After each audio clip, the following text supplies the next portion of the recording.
Get this thing started.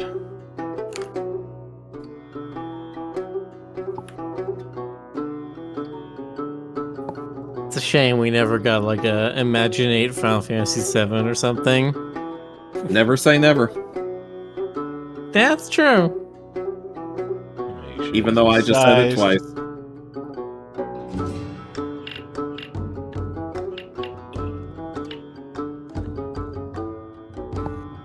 Hello, everybody. Hey, Oh, are we live? Yes, we are Hello. Ah, good. We're finally here. live. Yes. Welcome, We finally everyone. arrived, exploring for you. Something, If you know something. the words, you can join in too. Put your hands Hey, together hey! if you If it ain't my want to little clap boss. as As we we take take you you through through Having this my this fun day. monkey rap. rap. Let Oh, me stream dude. the game to you so you don't keep talking over it. I really would have just as easily accepted, let me stream the game to you so you don't keep talking. I mean, you do tend to be a lot quieter when the game's going because it's a fun story. Oh, I see how it is. Oh, here's crickets. Ada looked at what little sky could be seen among the rooftops. The sun wasn't even out yet. I know what you're thinking. Why is this fine buck loitering around the temple so early? Well, none of that. You had me so worried, so worried, that I just had to come down and check up on you. And sure enough, here you are. And here I am. First again. Yep, I'm just killing it tonight.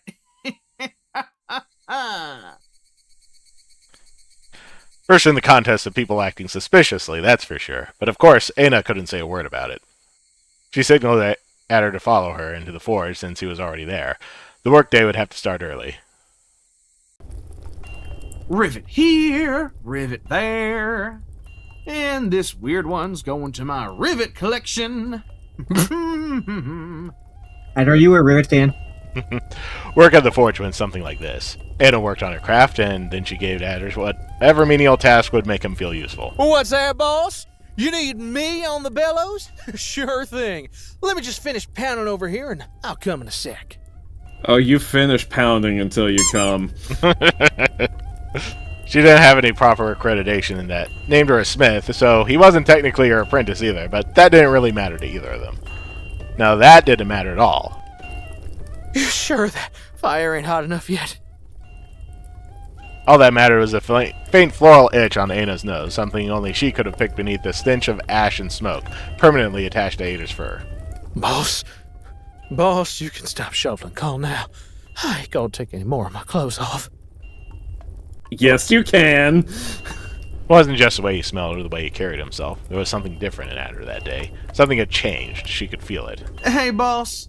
If you're all done staring at me, I'm gonna get back to work. Those shields won't rivet themselves. But what if they did? Oops. After hours, Self-confident. How dare he? after hours upon hours of hard work, I guess, it was time for a break. Lunchtime. The most tranquil time of the day for both Adder and Ana. Not that either were ever under any real stress, mind you, but the predictability of lunchtime itself helped ease Ana's turbulent temperament and Adder's talkative stomach. What have we got in store today, boss? Is it tater time? Is it tater time yet? Adder had long since dubbed this short period away from the forge as potato time, since that was always the menu at Chez Ana. Today was double potato time, since she'd forgotten to get him some food the day before. Look at them taters! They're so tiny and cute! Oh boy, they look so freshly dug out, one of them still got dirt on it! I knew he was just gonna be like, Not a problem, boss! tater dirt. They're just... Ugh. Ah, that didn't sound like an Ader sound. Did these things always taste like this? Ada tried his very best to not to look absolutely disgusted as he turned the 20 or so tiny raw potatoes into puree with his pestle-like teeth. Ah, what a wonderful scene! My favorite furry potato and temple turnip sharing a meal after their heartfelt reunion. Illigrab's enormous face appeared next to the window. Ada, for once, didn't scream in panic. You don't look so good, Adder. Don't tell me you stayed up all night looking for your sweetheart. Good old Legrab. Sleep is for bucks that ain't got a lady waiting for 'em. There's no need to be so dramatic, lover boy. Ana's a grown-up. She knows when she wants some space. And it's your duty as an upstanding citizen to respect the wishes of a lady. Or else. Your bribe is ready, you upstanding lubberwort! Fine! It's a fine, not a bribe. Adder cast his gaze down at as Illigrab walked away, leaving him alone before Ana's judgment.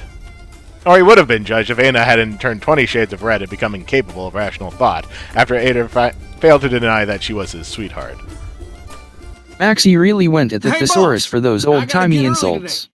I need to get back my, Goff's hat from the tavern. You know what they say, the hat makes the stag, and he ain't no one without it. Huh? Why can't he go get it like a grown-up? Well, that's because he broke his leg. Gosh, Elder- no, it ain't broke. No, ma'am. That dumbass just went and twisted his hoof the wrong way. Yep.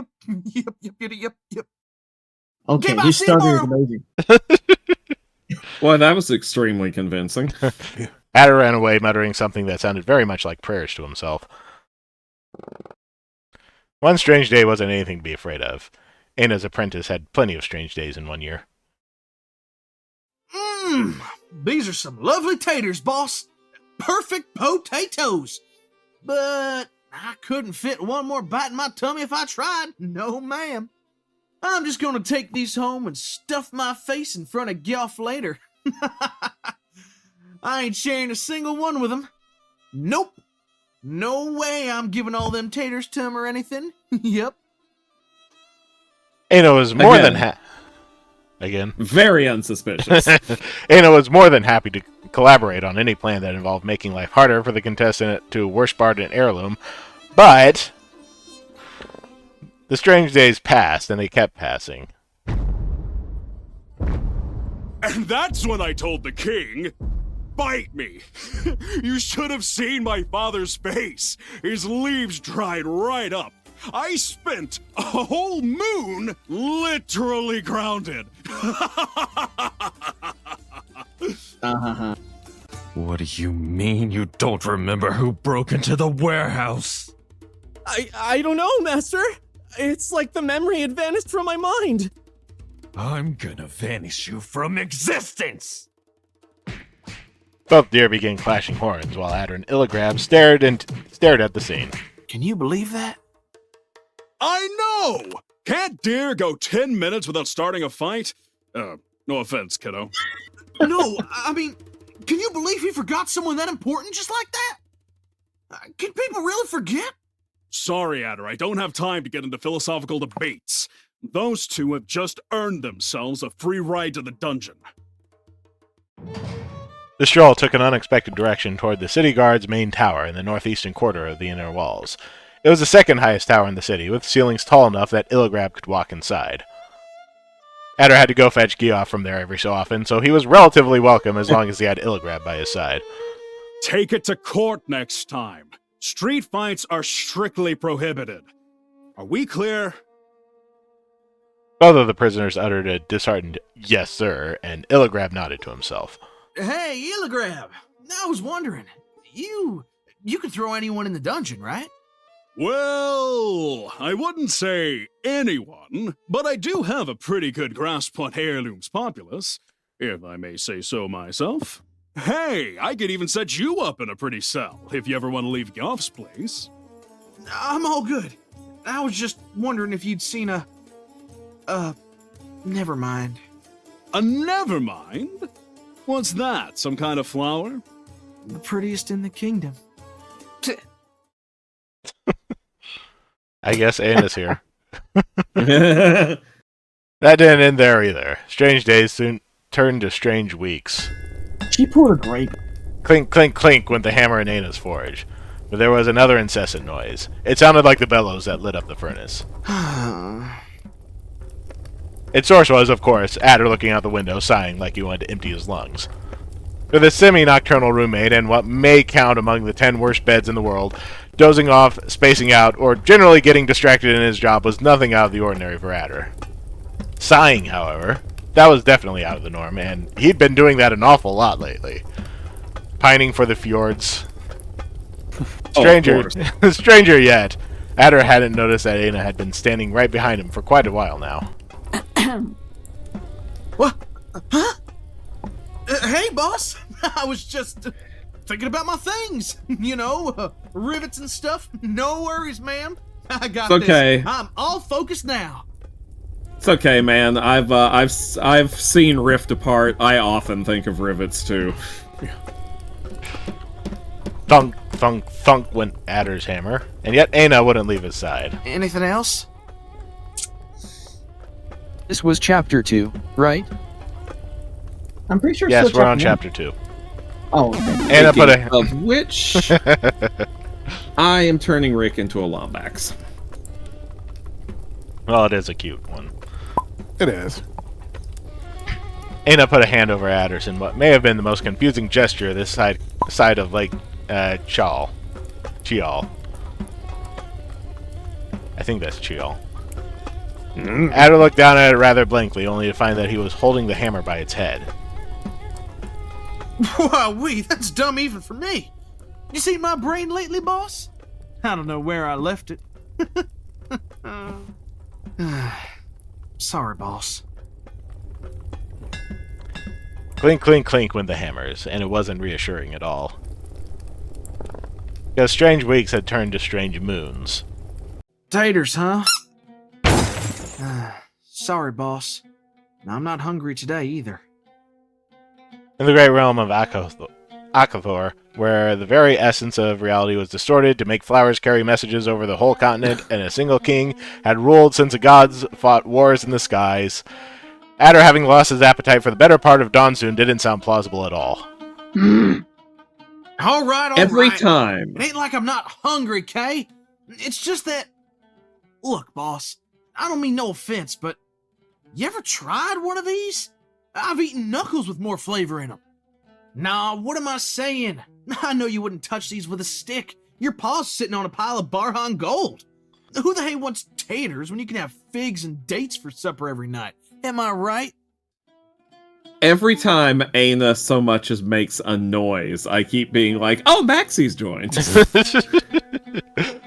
Relatable. The merchant was filthy rich, and he would have indulged in such delicacies if he hadn't been too tired of his worldly life to bother chewing and too cheap to buy actual food to fill the pantry. So Adder's meager allowance came from Aina's own, totally legit, unspecified source of income, which neither Illigrab nor Adder had probably ever thought about. But why this? Why now? When had Adder gotten so picky? He'd never had any problem eating the same stuff over and over before. He was thankful that he got to eat it all. I guess it's time I learned my place and stopped drooling over all the fancy stuff I won't have again. Why do you even get to try it in the first place?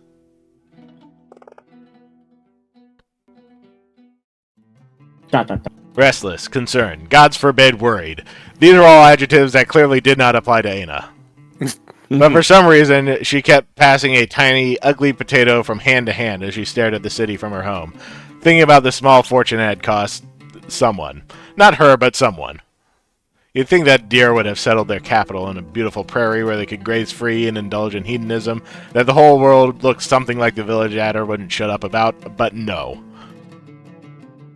A massive lack of foresight, coupled with the Kane's stubbornness and the insistence of their king that led Heirloom to growing in the middle of a steppe between the enormous Lake Chal and the Al-RC. With barely any space for bush pins in the proximities and fertile fields and a million souls to feed, food was neither cheap nor readily available in the capital, hogged by those that needed it the least. Anyway, point is that Adder was a poor starving deer and Aina wasn't willing to put up with this anymore.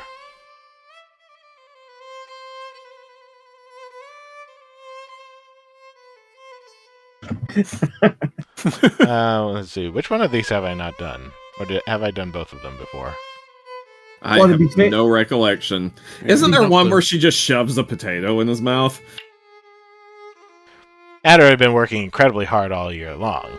Maybe all he needed was some sort of encouragement, and what better encouragement than, well, the one he'd asked for.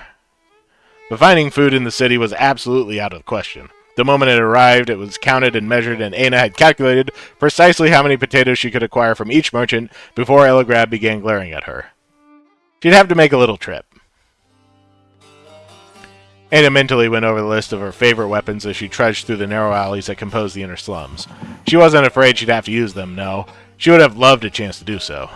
The sun had just disappeared by the time Aina passed the gate of Korbasui, the northernmost entrance to Heirloom, as she soon left the walls behind. The grays, yellows, and whites of the city and the browns of the outer slums turned into a deep red, only interrupted by the occasional shrub sleeping in burrows and crevices. Even the moon that washed over Aina shone a washed-out orange that always threatened to burn out the night sky. She didn't need any stars to light up her path tonight. Darkness was far better suited to her intentions. A cacophonous choir of laughs pulled Aina out of her thoughts. She jumped back behind a rock, examining the distance as she searched for its source. A small congregation of merchants, sitting on straw mats by a bonfire. Their fur went from light brown to pitch black, and their bodies were thin, with bigger palmed horns, fallow deer from the north.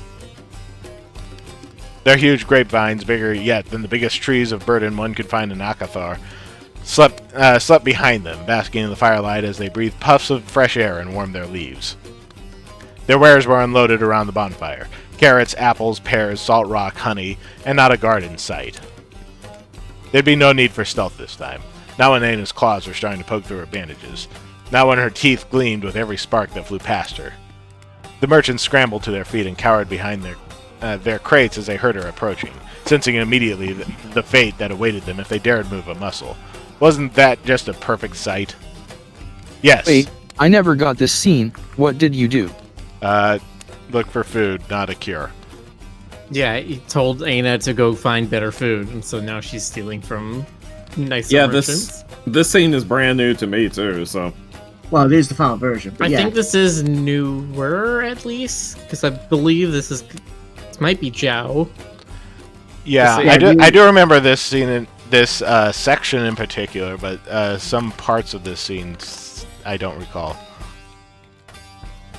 Yes, Aina felt something distant and dangerous surrounded by the steps, faced with a frightened multitude surrounding her, all wails and eyes sinking into her skin. Maybe it's just the arrangement of how the scene looks. Could be. I think there were some placeholders here. It was a feeling that told her this was all she knew once, and a life she could not remember living. A scream that overwhelmed all of her senses while her mind struggled helplessly to regain any measure of control. Like she could do something about it. But perhaps she was not the one supposed to do something about it. The crowd grew unexpectedly quiet. Quiet enough that Aina could hear her own thoughts again at least. And then she saw her. Commanding and silent, with a glare as imposing as a mountain and horns so large that they would have killed whatever remained of Adder's self-esteem, an Imex woman, far from home. You give fear, but you don't a surprise, Pasitapse. That last word caught Aina completely by surprise. Basketet, or at least something that resembled the ancient script of the gods closely enough to pass for it. The woman took another step closer to Aina, finishing her stride on an awkward stance unfit for a warrior. Aina stepped forward to match her, close enough that the fire outshone the purple glow in her eyes. She let her hammer fall by her side quite dramatically and stood proudly in front of them. The merchants nearly fell on their tails at the sight of her teeth. Even the woman gulped audibly. But she didn't hold back. She didn't back down 1 inch. We are traveled from far, and we are tired. The deers frightened. They need to sleep good, so I fight with you. But we fightn't here, okay? We fightened. I was about to say, did she say fightant? Yes. Yeah. Yes. Okay, just wanted to be sure. The illusion of authority and control she radiated faltered a little more with every word she said, and yet all the merchants around her seemed completely in awe of her intervention. Aina sneered to herself. No matter. This goat was brave enough to try facing her one-on-one. The least she could do was honor her request. Go to sleep. Go. The merchants didn't need to be told twice. They scampered away among the rocks like scared shrubs, dragging their personal belongings with them. Wait, scared shrubs? Shrubs don't scamper. I mean, maybe it's like Illigrab. Yeah. You know what? That's true. When you put it that way, You kind of undermine my argument, so yeah. Hello, Zeronian entity. Hello, Zeronian. Hello, Zeronian. Anna was left alone with the stone-faced Ibex at last. It was her, in fact, who dared brave the distance first, getting closer and closer to the fire until she was standing right in front of Anna. Her body was tensing up with anticipation for the duel, short as the combat would obviously be. She could have finished in a blink, destroying her adversary with a single strike. But her opponent moved in ways she could not predict, deciding to sit down on a stone slab by her feet instead. Are you hungry? Anna's ears flew up. That foreign version of her mother tongue again. A whole phrase this time. I'm sorry. You do understand Basaktat, yes? My Sirnar isn't very good, so I had a feeling it would be easier to talk to you like this. I heard the creatures of the West speaking it. Hello, Beck. I saw your books. Hey! Before, back There you are. in the What's middle up? of the night. I was I didn't saying say a that word because every time I knew Aina made a nobody would believe noise, me. I was like, oh, Maxie's here. I knew I would see you again sooner or later. I've been preparing my heart for this moment. I hated the second you said that. I made the most Aina laugh possible. Anyway.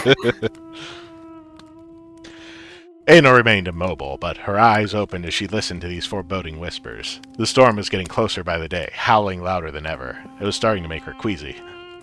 A discreet motion in the corner of her eye brought Aina back to reality. She immediately switched back to her fighting stance as she caught a glimpse of the goat reaching for her spear, only to tumble forward and almost face-plant to the ground as the woman proceeded to hang a teapot over it. This was entirely too much for Aina's brain. Our poor, confused bandit pointed the spear and then slammed the bottom of her hammer against the ground, demanding an explanation. That's not what I'm sorry. I don't really intend to fight you. That was all a ruse. I'm not really a mercenary, and even if I was, I'm certain you could break all my bones without even trying. Sorry for deceiving you. Aina's ears fell flat over her face. She must have misunderstood her accent.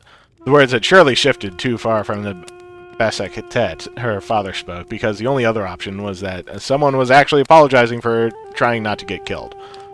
I am actually a priestess on a pilgrimage. I'd never held a weapon in my life, but Barhans have a fame for being great warriors where I'm from. I didn't have the coin to afford a journey so far south, so I offered myself as a caravan guard to earn my keep.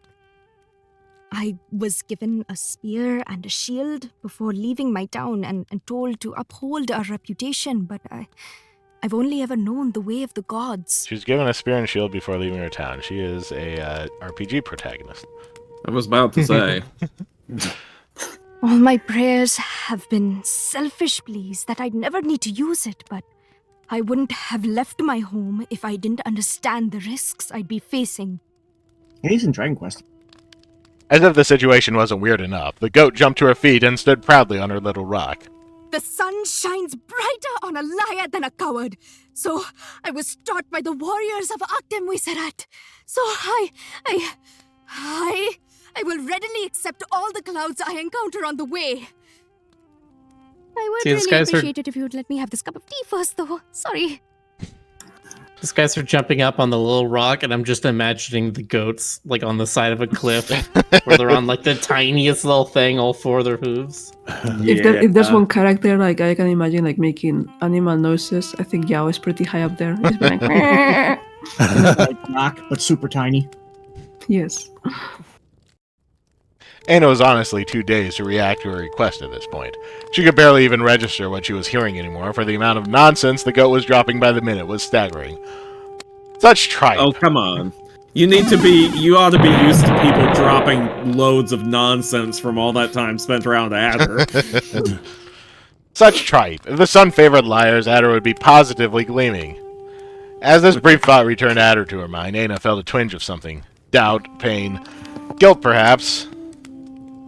She wondered if Adder would be fine with the whole situation. Would he stop her if he knew how she got a hold of all the food she brought him? Could he even afford to question where it came from as long as it filled his stomach? No. If Adder cared about any such thing, he would not have been living with Geoff to begin with. He never asked Aina where her dear potatoes came from either. It seemed obvious in retrospective. He must have had a hunch, at least. There's only so much that can be discounted as naivete until it becomes willful ignorance. Her moment of introspection was interrupted by the rattle of the spear scratching the trampled dirt beneath them. 3 symbols, abstracted beyond what was recognizable to Aina anymore. An empty rectangle with the bottom missing, a house, 3 straight lines. Aina turned absent-mindedly back to the fire once more, seeking the comfort of the flames she could actually understand. Instead, she couldn't help but feel slightly embarrassed upon realizing that she'd been out of it enough for the water to boil. Ignorant of Aina's silent turmoil, the strangely apologetic goat picked up her teapot and poured its contents into a worn-down clay cup. Then she produced a small salt rock from a pocket and added it to the brew. A warm cup of tea that wasn't all that comforting under Aina's impatient gaze. It says, welcomed in the temple of Hiru, tu apne tir jao. My name, that is, the seeress called me Jao, so that I would always keep the strength of my resolve, wherever the Hatsa may take me. Zhao took a little stick to the tea and began slowly stirring her mix in a motion so patient and deliberate that it made Aina suspect of how genuine it truly was. You know, I feel like this is like the one bit in chapter 2 that was like majorly rewritten. So like this whole bit is from like 2020, 2019 or something like that. Hmm? So when I play through this, I always feel like it's such a different pacing from the rest of the chapter, you know. like I like it, but it's like, I really wanted to introduce Zhao. I was born to be a priestess, and a priestess I will die if you put an end to my life. But I'm a very good listener. Perhaps I could share a little of my strength if you would spare a little of yours. Either the Ibex hadn't quite figured out that her would-be combatant couldn't speak, or she was speaking in a metaphorical sense, which was a little bit beyond the Smith's capacity of abstraction. All Aina could tell either way is that she was on the receiving end of a sincere smile. The worst kind. Aina turned her face towards the cup she was being offered, tea with salt. A small alliance. Zhao's face lit up so brightly that it was almost blinding to look at. Is it good? The tea may as well have been flavorless boiling water with some leaves and salt in it. Zhao hadn't even steeped it remotely long enough. Besides, water was too hot, which would have killed any of the subtle sweet cues Aina's sharp nose could pick from the watered leaves floating towards the surface. But this was not the moment nor the place to reveal her unexpectedly nuanced knowledge of tea preparation. It also wasn't a good moment to show the sudden red flush that crept under her cheeks as she realized she had drunk from the same side as her. Aina snatched the spear right off Zhao's hands and began scratching the ground, as well, trying to channel her embarrassment into her handiwork. Even rushed and flustered, Aina's glyphs were carefully crafted, products of an age where there was time to take calligraphy leisurely. She drew symbols that her mind didn't remember learning, but her hands did. A half-sun covered by the horizon, gemstones under the sand. Sunset treasure, or, a treasured sunset. Tessina, yes? After a few moments of hesitation, Aina nodded guardedly. Having someone else read out loud what she wrote was always a slightly disturbing experience. It made her feel exposed, like anyone could open up her chest and read her heart if she lowered her guard for a moment. Anyone could open her up. Huh? I'm sorry. No, I'm sorry. I mean, listen. Listen. I mean, we already have Seb. I mean, what? Where anyone could just spread her open. And anyway, Because they could. It could really be as simple as that, but that was not a reality Aina was prepared to face. Zhao's vacant expression couldn't do anything to abate her torment, face hidden behind the cup as she let her eyes rest on the symbols Aina had drawn. You have wandered so far into the steppes, all alone in the middle of the night, to attack a band of merchants that simply carry supplies to a starving city. Us mortals do this all the time. Hunger makes us desperate. Cold makes us lonely. Wait, us mortals? Hmm. Well, I mean, Yeah. it's already been pretty heavily implied that Aina is older than she looks. Well, that's what I'm saying, but Zhao has immediately sussed that out, which is interesting. Yeah, well, Zhao's just rolled really good on her perception checks. Zhao is like, look, I know a living creature when I see one. You don't look like one, you know. Yeah, she's a merchant. She travels a lot. I would assume she knows that stuff. Aina ain't no golem. What I do you thought say? you were Hey here there. to eat us. You, you don't ever starve or feel warmth, do you? You were born to take these things from others, not to share them. That's a Yet beard. I'm sorry. I think you can tell this is wrong. Deep down, the sun shines upon you too, even if it's just barely. But you are scared of it. Speaking of scared, I have one question. Would you define Aina and Yao as lollies? Because Alex likes to tease me about this. He's like, No. Yao is technically a lolly, and I'm like, look. Okay. All right, look.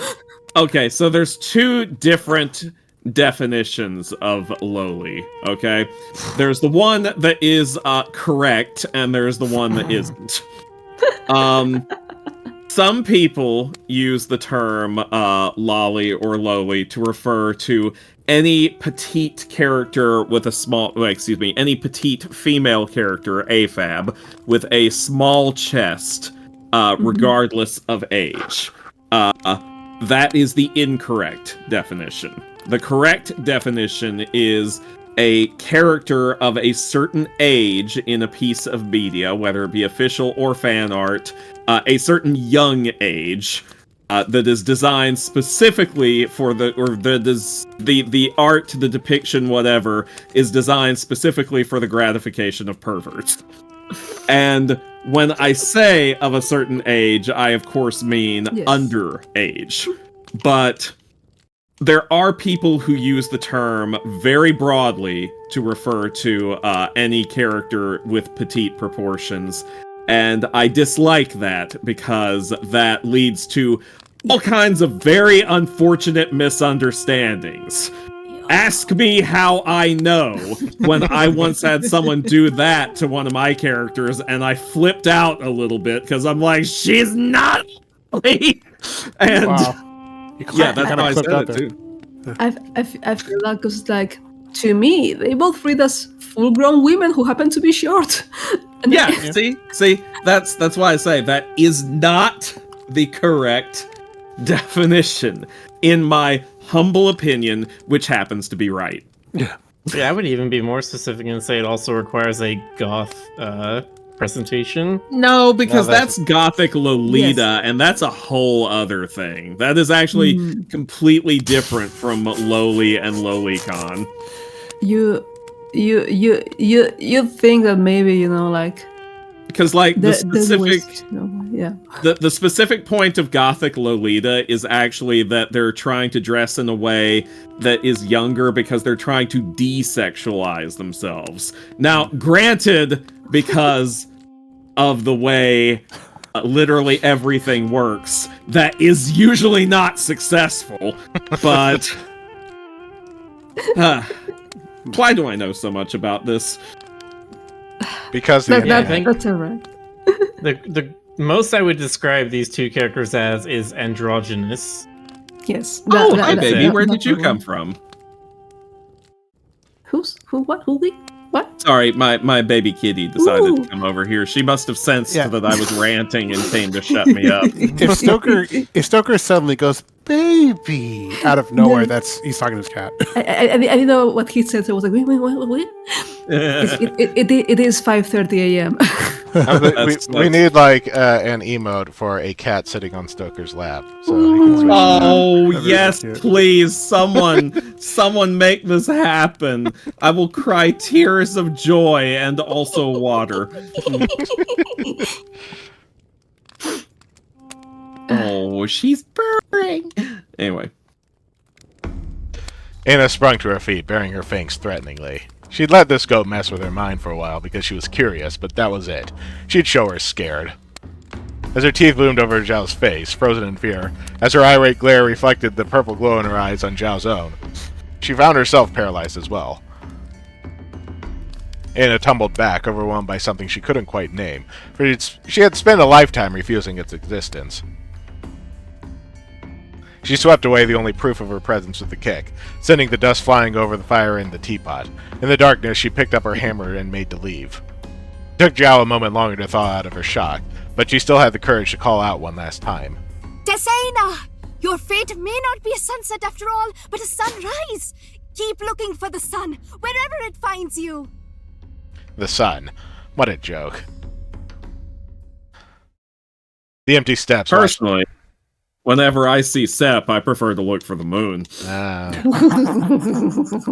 The empty steps watched Aina drag her feet back home, her mind stuck on the moment when she tried to attack Zhao. Once and again, its memory a loop she could not make sense of. Why did she stop there and then, when so many others before had begged for their wares in their lives before, without receiving an ounce of sympathy for their efforts? A revelation struck Aina as the city walls obscured the moon shining over her dagger. The stammering, the scared eyes, the hopeless smiles, she was just like... A marine breeze blew over the streets of Heirloom the next day, sweeping away some of the hot steppe dust that suffocated the city. Akathor was 2 moons well into dawn soon already, and it was coming to an end little by little. It was lunchtime, and Aina couldn't stop thinking about the previous night. She still couldn't understand why she couldn't bring herself to merely grab their wares and leave as usual. Maybe they weren't good enough, and that was her merchant instinct talking. Yeah, I know. Well, that's definitely it, Aina. For some reason, she could only think of Adder chiding her and giving her a disappointed look. So, if he didn't want the usual, that was totally his fault. Carrying a small mountain of uncooked, misshapen potatoes, dried seaweed, and several bulbous roots, Aina made her way through the corridors of her home in search of her apprentice. A cloud or two could be seen in the big blue sky, white and puffy, off to conduct whatever business a cloud could have so close to her home. The once great temple of Hiram, the abandoned residence of a god that left in a tantrum after the Barahan rebellion. Not the most elegant farewell, but her father always said that gods need no manners, and the old geezer clearly knew all about that. The lack of manners, I mean. He knew a thing or two about gods as well, but he much preferred to spend his time cursing them for his longevity. Oh, there he went with his usual friends. Burn the Siffy! This time we'll get him for good! Here we go. Aina! Second-class daughter of a hero-praying beast! Quit wiffle-waffling and do something about this! I know you're somewhere around here, you fusty lugs! Aina! My He favorite might character. be my favorite character. Hurry up! My favorite character too. At least his deliveries are some of my favorites. You fusty lugs. You know, Travis only ever worked for the Hayseed Knight, basically. Like he quit voice acting a few years ago. Oh, well. So he keeps coming back for the Hayseed Knight, but like yeah, like.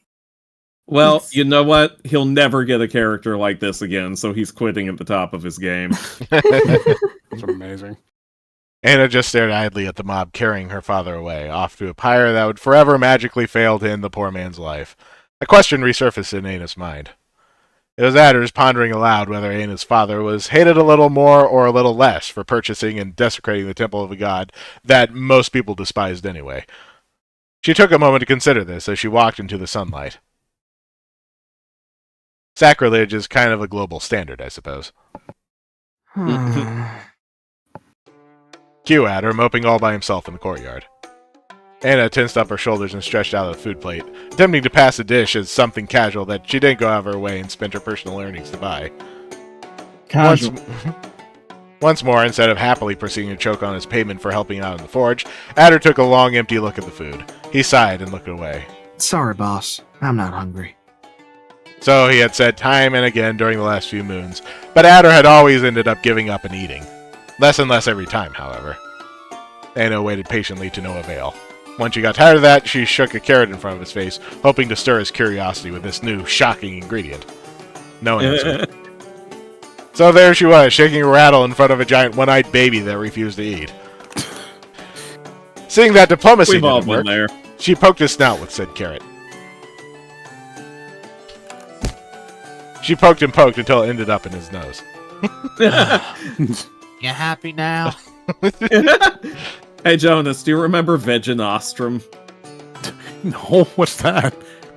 Oh god, it was something I never entirely understood the origins of it. It was some like art meme that I saw on like Yerf or somewhere like that ages ago, where someone made up the holiday Veganostrum Day, and they were like, "Happy Veganostrum Day," and they were just like drawing characters with vegetables shoved up their noses. Then you did the broccoli in your nose. And, yeah, I remember that now. What?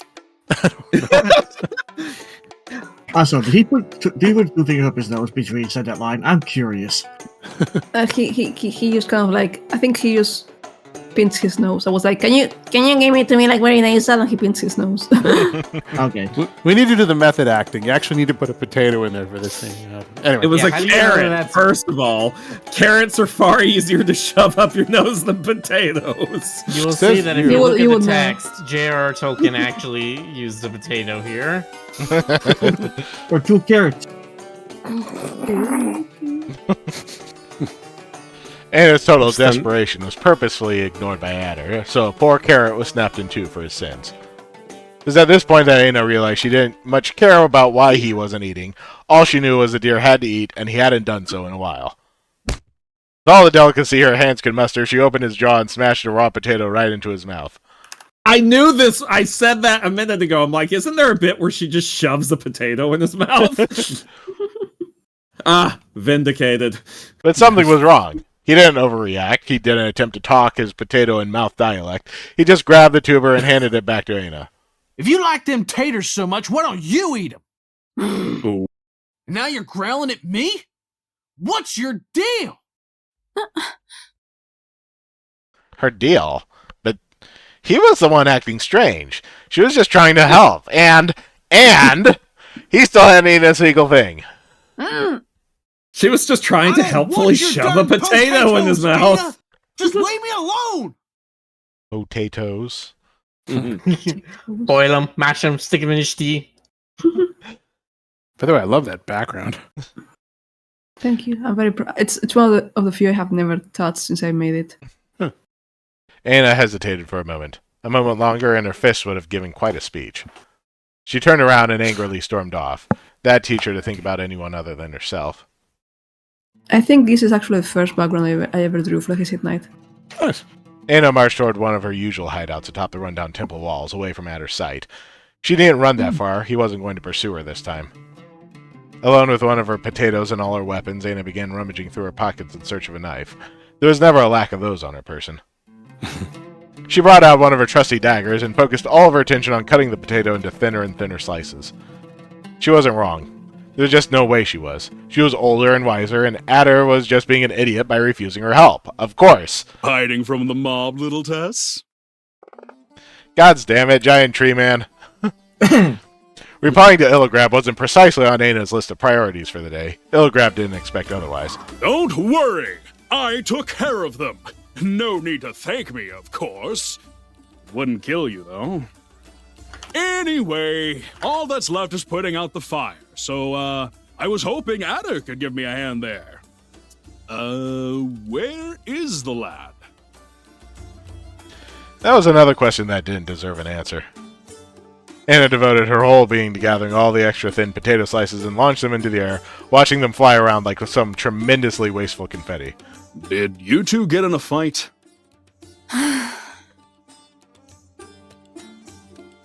Anna led Illigrab to the courtyard, where a peevish Adder sat by the fountain. He was rubbing his face as he stared at all the food by his side. He hasn't come back to his senses yet, huh? Hey, think it's your father's fault? I mean, I could leave him a little longer on the pyre to see if he learns his lesson. Don't you dare, you son of a wilted fur! Don't you dare, you son of a wilted fur! Beat face. I'll make a wardrobe out of you! Oh, bless your ears, Red. They're the same voice actor, by the way. Of course. Oh, wow. Anna shook her head, frustrated. The merchant hadn't said anything meaner than usual, and even if he had, Adder and Anna formed an unbreakable team. Nothing could harm them when they were together. They looked in Adder's direction once more. Was he actually doing cartwheels? I won't pretend I've ever understood how Adder's mind works. You two worrywarts were made for each other. And his face turned red immediately. The legendarily morose Smith would rather admit to any criminal charges against her than let on that she was actually concerned about anyone's well-being. Illigrab smiled. Not like I like him or anything, Baka. This game has a very high rate of tsunderes per square meter. It's high tsundere saturation. Illigrab smiled and stepped That's forward very before good. she had a chance to protest, however. Let me handle this. It's going down. It's going sunder. Oh, sorry. Addison, son of Gerfaz of the Upperfield, you're under arrest! Oh, three, I'm sorry. I'm so sorry. I knew that it was against the law, but I couldn't just go tell on her. Please don't kill me. For worrying a precious little bean. Like, Ada, sweetie, give us a minute, will you? Adder! Adder! My favorite Chanthurian refugee! Why would the only law-abiding deer in Slander District ever beg for his life? Did Gyoff talk you into conning someone? Someone called Tailid, perhaps? No, thank you. All the gold and Basaxeron ain't worth a word with that sicko. Don't tell him I said that. Well, that rules the most serious possibility out, which leaves us with a scared buck and a secret. Thank you, Syrian, for the subscription.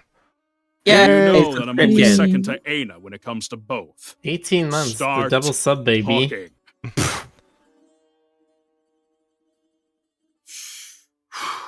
All right. If I'm gonna die, at least let me die an honest book. I met this girl and she booped me and I got so nervous that I ran away, but then we met again and it turned out we kind of knew each other because I tried to save her once. Things got kind of heated up between us and, what we did that night? Oh, boy, that can't be legal. Oh! Say no more! So, you shed your antlers. That's no big deal.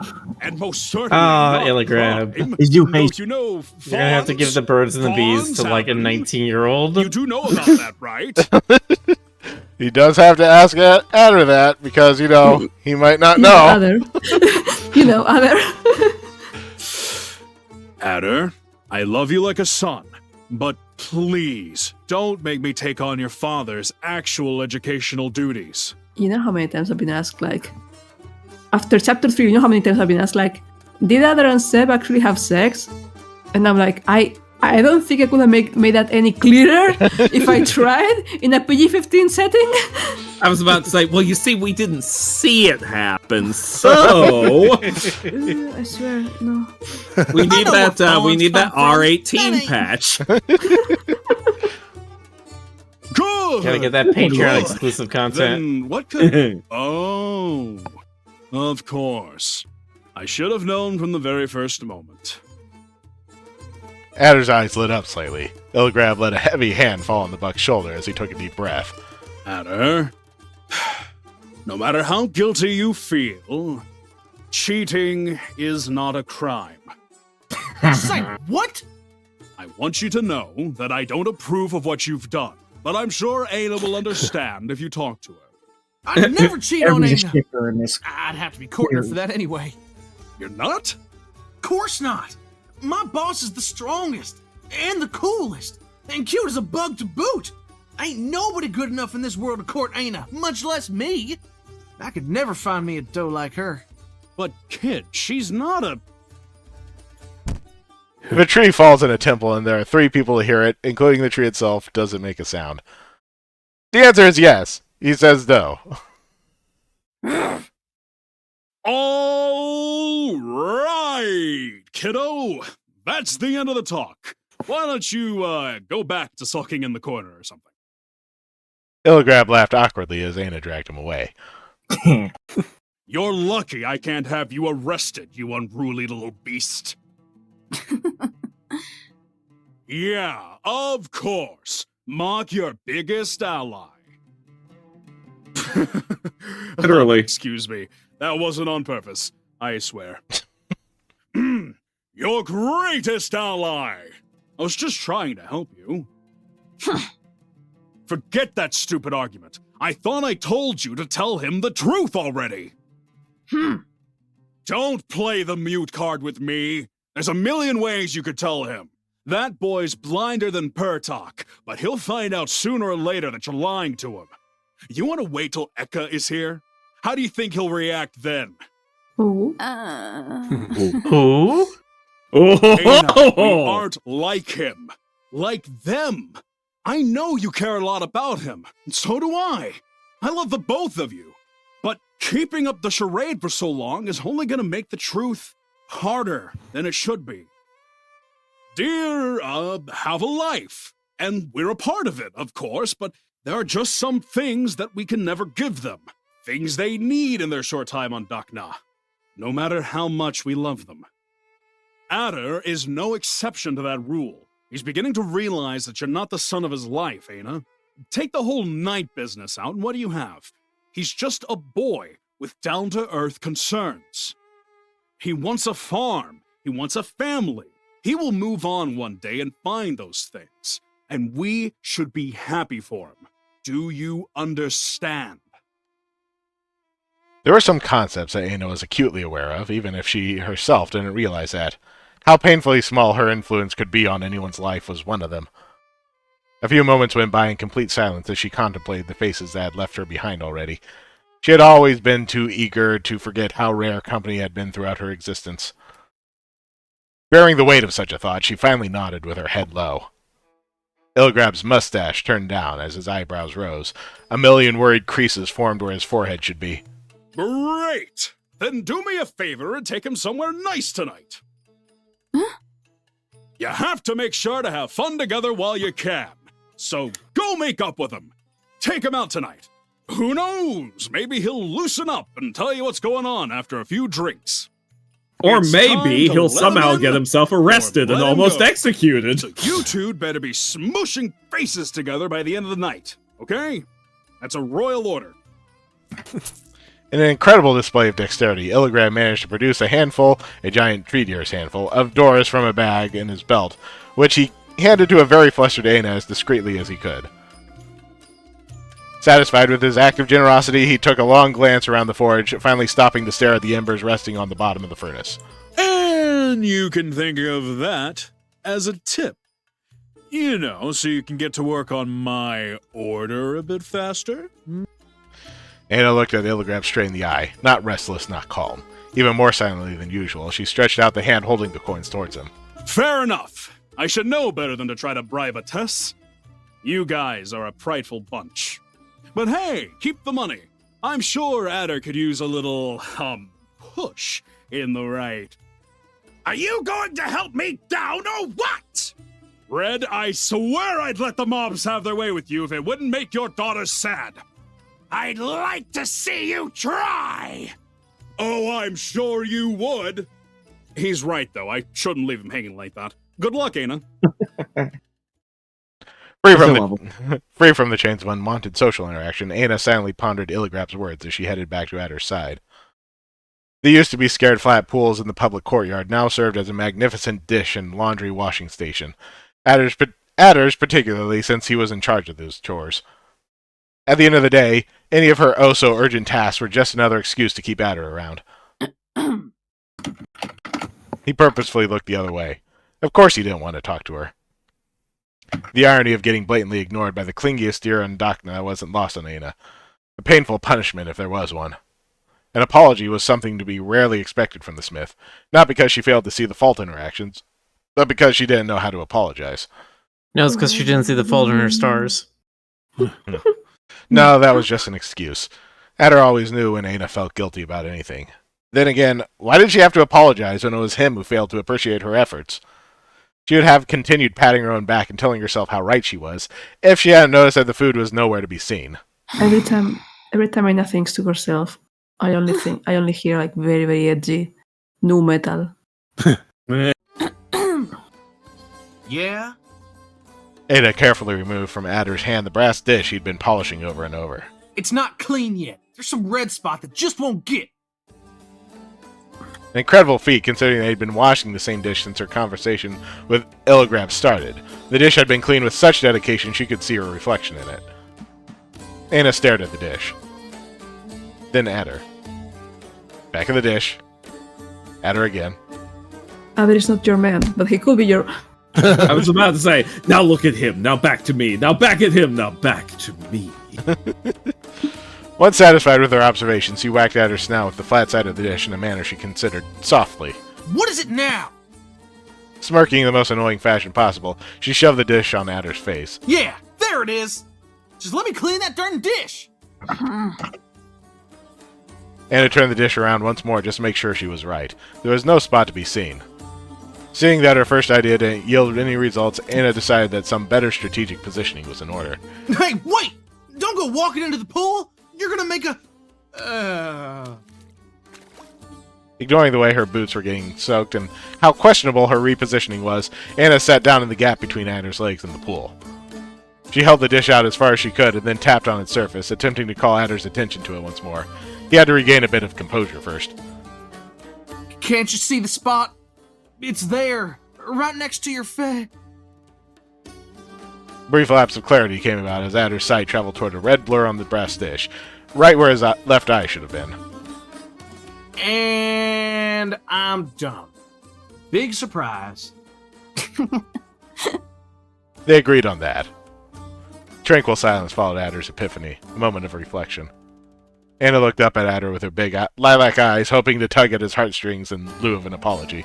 Some people would call that kind of purposefully cute look manipulative. Some people would get their asses kicked.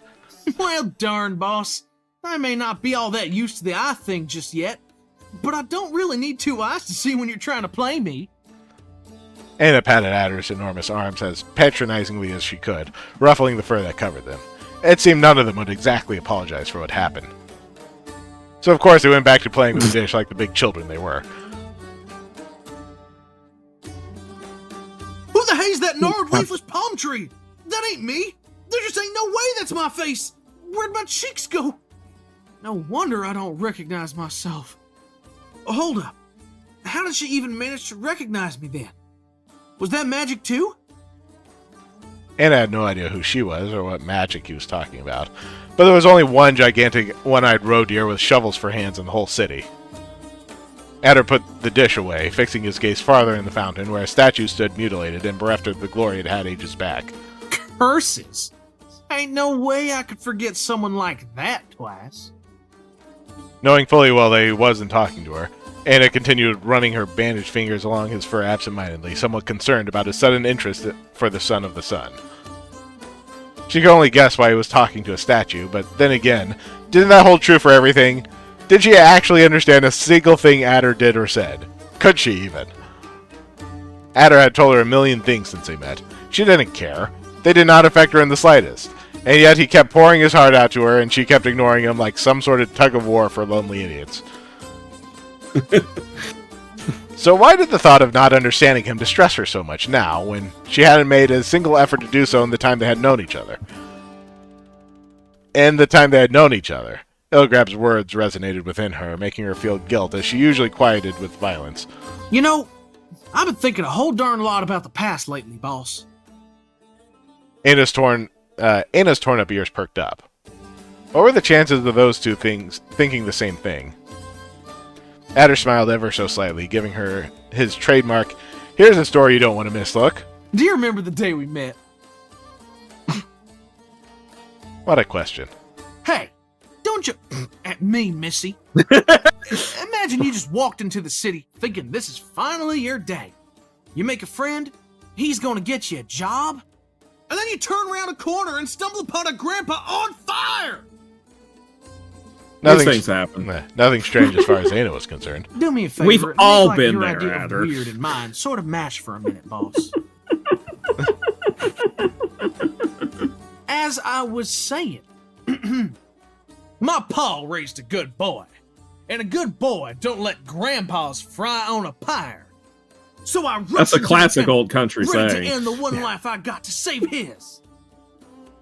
Yeah. Have to look at Adder's back there. Wait. What about Adder's back? What? Not too bad. We kept going. No! What Adder didn't know is that Anna had been looking down on the scene from her window, giving her quite a more accurate retelling of the events. I like that the sun has a little face. Yeah. Hey, son, I'm going to kill you. But no matter how hard I There it try, is. the fire's just too strong for me. There's nothing a poor buck like me can do. With his last breath, the old man calls for his daughter, and he hollers until...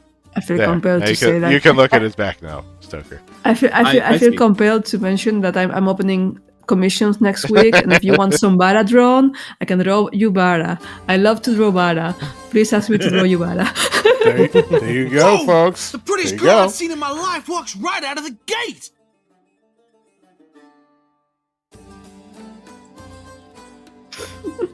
I like that little, really roughly drawn abs right there on Adder.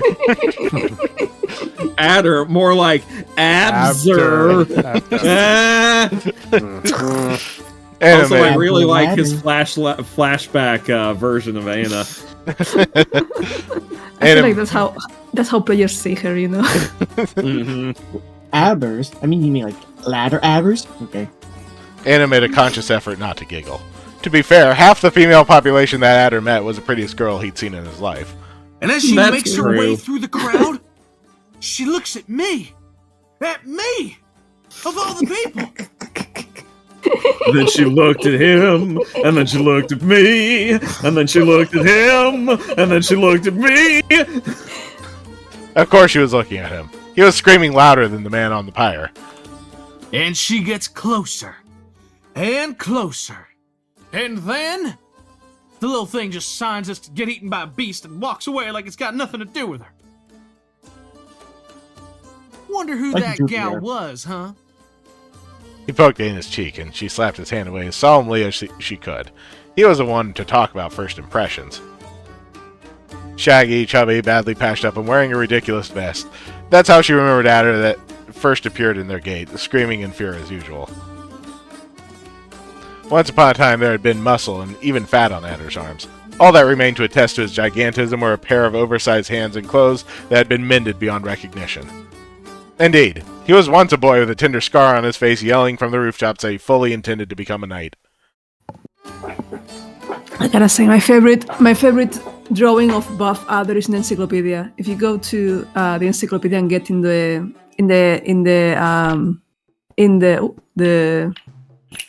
Night of the Aberfield, and you click on the picture, that's my favorite drawing of Buff Adder, like right there. It's very daddy. I don't know. Yep. Maxie has a type. What? Very like 90s tech CEO that's trying to be cool. I don't know why that's what comes to me, but that's what I see. But I'll be rather clear, the protagonist of these tales had spent half his life exaggerating just about every single thing he did.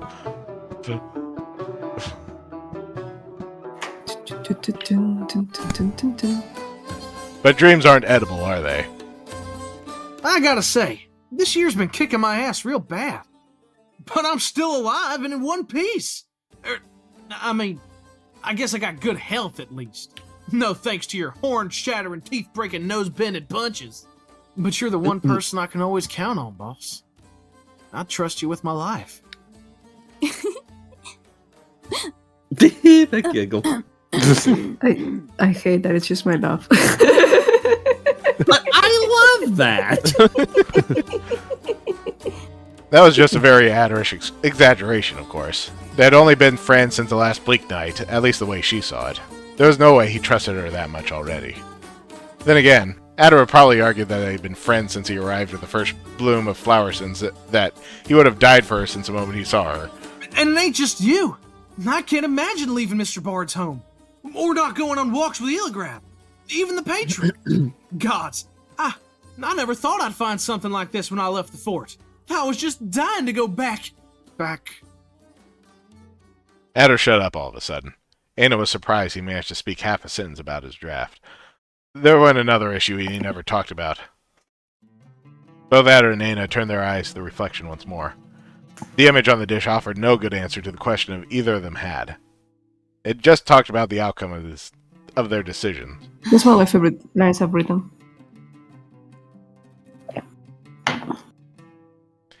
Aina shifted the dish a little until she was no longer in the picture. That's where she belonged. Now, Hey, Maxi, you is this a really gotta quit sneaking around, boss. Hey, Max, is this a remake of the Hayseed Night? No, it literally just came out like the full version. It's out now. That's right. It is. This is the full and complete and unabridged and unexpurgated and uncensored and uncut. uncaffeinated, And canon. unabashed, unadulterated. Unleashed. You get to turn into a werehog in this one. Okay, okay. Stoker, I feel like there was maybe a little bit of adulteration in that, you know? It's un-Canadian. I mean, listen. Putting his hands just above hers, Adder turned the dish so she would be back in the reflection. She turned her face up towards his, confused. Eligrab's words got to you, right? Still observing Adder's snout in such a weird angle, she nodded. He had been a lot more vigilant than what she had originally thought, but he had decided to remain silent about it all the same. From such a low angle, his still faunish and round face looked even mature. Now, that was a stretch. She knew that mature was probably one of the last adjectives that would ever be associated with him. But for just a moment, she felt like he wasn't a dumb kid who would get lost if she let go of him anymore. Please, oh please tell me you didn't believe it, ma'am. He got it all wrong. I ain't no cheater. I never once said I was courting you, I swear. It was just a moment, as I said. Anna quietly considered the question. But not before headbutting his chest for that tell, of course. While it was true that Illigrab was prone to babbling and fond of hyperbole, there was definitely something going on. Anything Adder wasn't crying about was suspicious by default. With no further need to pretend she hadn't heard a word, she began going over the conversation she'd spied on. Adder said someone kissed them, but that was Adder always exaggerating stories, or so Anna told herself, coming up with the top 10 reasons why Adder couldn't ever possibly get a kiss. Number 8 will shock you. You won't believe number 3. After all, Ada didn't believe that Adder could appeal to any woman. Ever. At all. No way. Nope. And most certainly not to her. Uh-huh. Oh, yeah. She doesn't like him or anything, Baka. But with the sole purpose of rubbing Adder, of course, Anna began making smooching noises as she hugged herself. It ain't like she was and I was. Look, what kind of buck would I be if I went around sharing that kind of stories? She may have get without a word, but that don't mean I could go hollering her secrets. I won't tell them to no one, much less a lady and much less my boss. It's personal, all right? Personal. That word caught Anna completely unprepared. She was surprised Adder even knew the meaning of that word. The yellow stag had always babbled any thought that had the misfortune of wandering through his mind and prompted it unquestioned. Boss had been nothing but an odd formality between them. With a single adjective, in just a moment, Anna felt the complete clarity of the wheels of time spinning, out to get both of them. Change was scary, and Adder an oddity in a world that shunned her. All she wanted was someone that wanted to have her by their side. How could that ever be a bad thing? She didn't need an answer. It was now time for Anna to go back to sulking, and for Adder to feel bad, thinking that was due to his outburst. They got it all wrong. Eligrab, Mr. Bard, the patron. Excuse me? I know will they be wanna right help, back. I must stop the cat from chewing cable. Anya. Oh no. Oh no. But all them city folks think they know better than Shorthorns over yonder. He don't ever get to finish talking, because they already know what a dumb fawn's gonna say. You got any idea how gosh darn friggin' annoying that is? Anna rolled her eyes back. Ask the mute girl if she knows anything about not getting to chip in. I ain't no fawn. I've been a farmer, and a water seller, and a watchman, and a soldier. I had a life before I met him, and I have one now too, but I just don't want to tell them about it. They wouldn't understand. Oh, but they would. And what if I just don't want to talk? What if I'm tired of everyone thinking I'm a hick and that's it? It ain't the end of the world, right? Right? Adder looked at Aina pleadingly with a big glassy eye on the verge of tears. The smith couldn't even bring herself to give him the sarcasm he deserved. Anna nodded patiently, giving him a lazy, derisive pat on his cheek.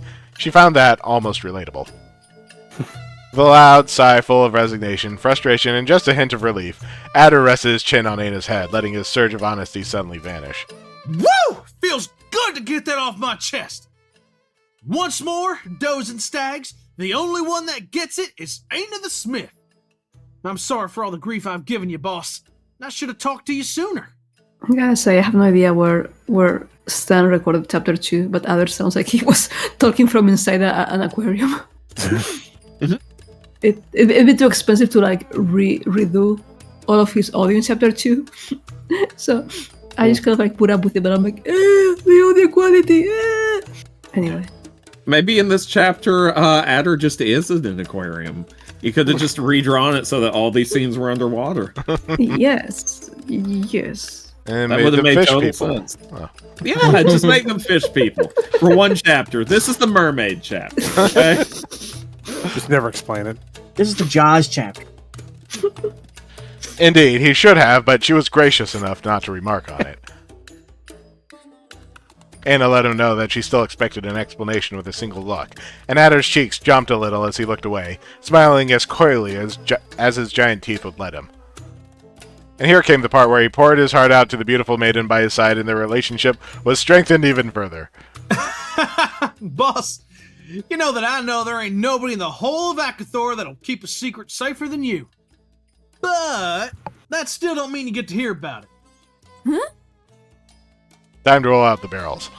Gasp! Well, man, I think I'm all talked out for today. I should get going now. Mr. Bard's playing tonight, and someone's got to make sure he don't drink our money. See you tomorrow. Adder headed off to the arc that led to the Slander District. A set of steps started walking behind them. Boss? Gotcha. Did I forget something? Anna pointed at Adder, then at herself. You want to come along? I don't know, boss. It's, stag night. We're gonna drink ourselves silly, and then we're gonna talk about does. Woo! Yeah. Geoff talking about does? Now there's the biggest piece of fiction ever written. You think maybe people realize that Geoff is gay by this point, but no? If you haven't realized it by now, that comment should have sealed it for you. People play through chapter 4. People get to the gay bathhouse scene, and they still don't realize Geoff is gay somehow. He's gay? I knew he was gay from his first line of dialogue. I thought that was just bar talk. No, I'm kidding. Go ahead. Yeah. I don't know what else to do. You know, like I'm like, what? Listen, what do you want me to do? Release the R18 patch. Then that'll answer all the questions. Yeah, it's only Geoff walking the streets. Don't listen to them. People will believe what they want to believe. R18 doesn't mean nothing. Yes, show me the goods. I feel like, you know, like Geoff isn't only gay; he's gay and a whore. But like, people don't pick up on. I get not picking up on the whore bit, but the gay bit. I don't get not picking up on any of it. A guy named Glitch in chat says, "Geoff, quit wrestling with your longtime roommate. We're leaving." Oh my god, they were roommates. Yeah. Like, I don't understand how you don't read into that. Even in the first chapter, when Geoff, like, basically propositions the guy that was fighting at her. Not to mention when he and, is it Burbeth? Elbar. Elbar, thank you. For some reason, I always screw that name up. Not to mention when he and Elbar meet each other, like, oh my gosh, the homo energy is off the charts. I forgot about that. Even Taylor, when you meet Taylor is like, right, you were like Geoff's boyfriend, right? Like he's like his latest paramour or something like that. It's just that I know in his butch. A bunch of people will read stories and will not read into anything unless it's directly told to them. I swear to God, like a lot of people like I've seen people like read, like like they're reading, but they have zero reading comprehension. They have no retention whatsoever of anything that has happened. Yeah. I think about that bit in Scott Pilgrim where he's like, "This is Wallace, my cool gay roommate. He's gay." He's gay. And I'm like, that's what it takes, apparently. Yup. Needless to say, Aina remained very much unconvinced. What about your pa? He's gonna be madder than a hornet when he hears you're out drinking with me again. When is he not mad? I mean, maybe sometimes he sleeps. The merchant was essentially mad every fraction of a second he spent alive. That wasn't a deterrent under any circumstance. Let me make this a bit easier for you. Do you Stoker, your remember the last superpower time is we rubbing went to off a on castle Rick. together, boss? Yeah. You know, when you threw Mr. Bard out a window, and then you just ran after him and left me alone to...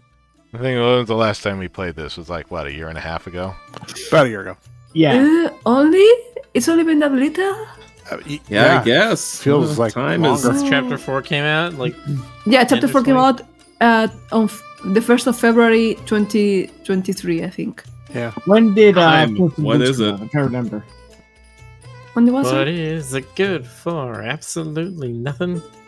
Hold Yeah, up. I'm not a huge fan Don't of tell me time that these was the days, day she- NGL.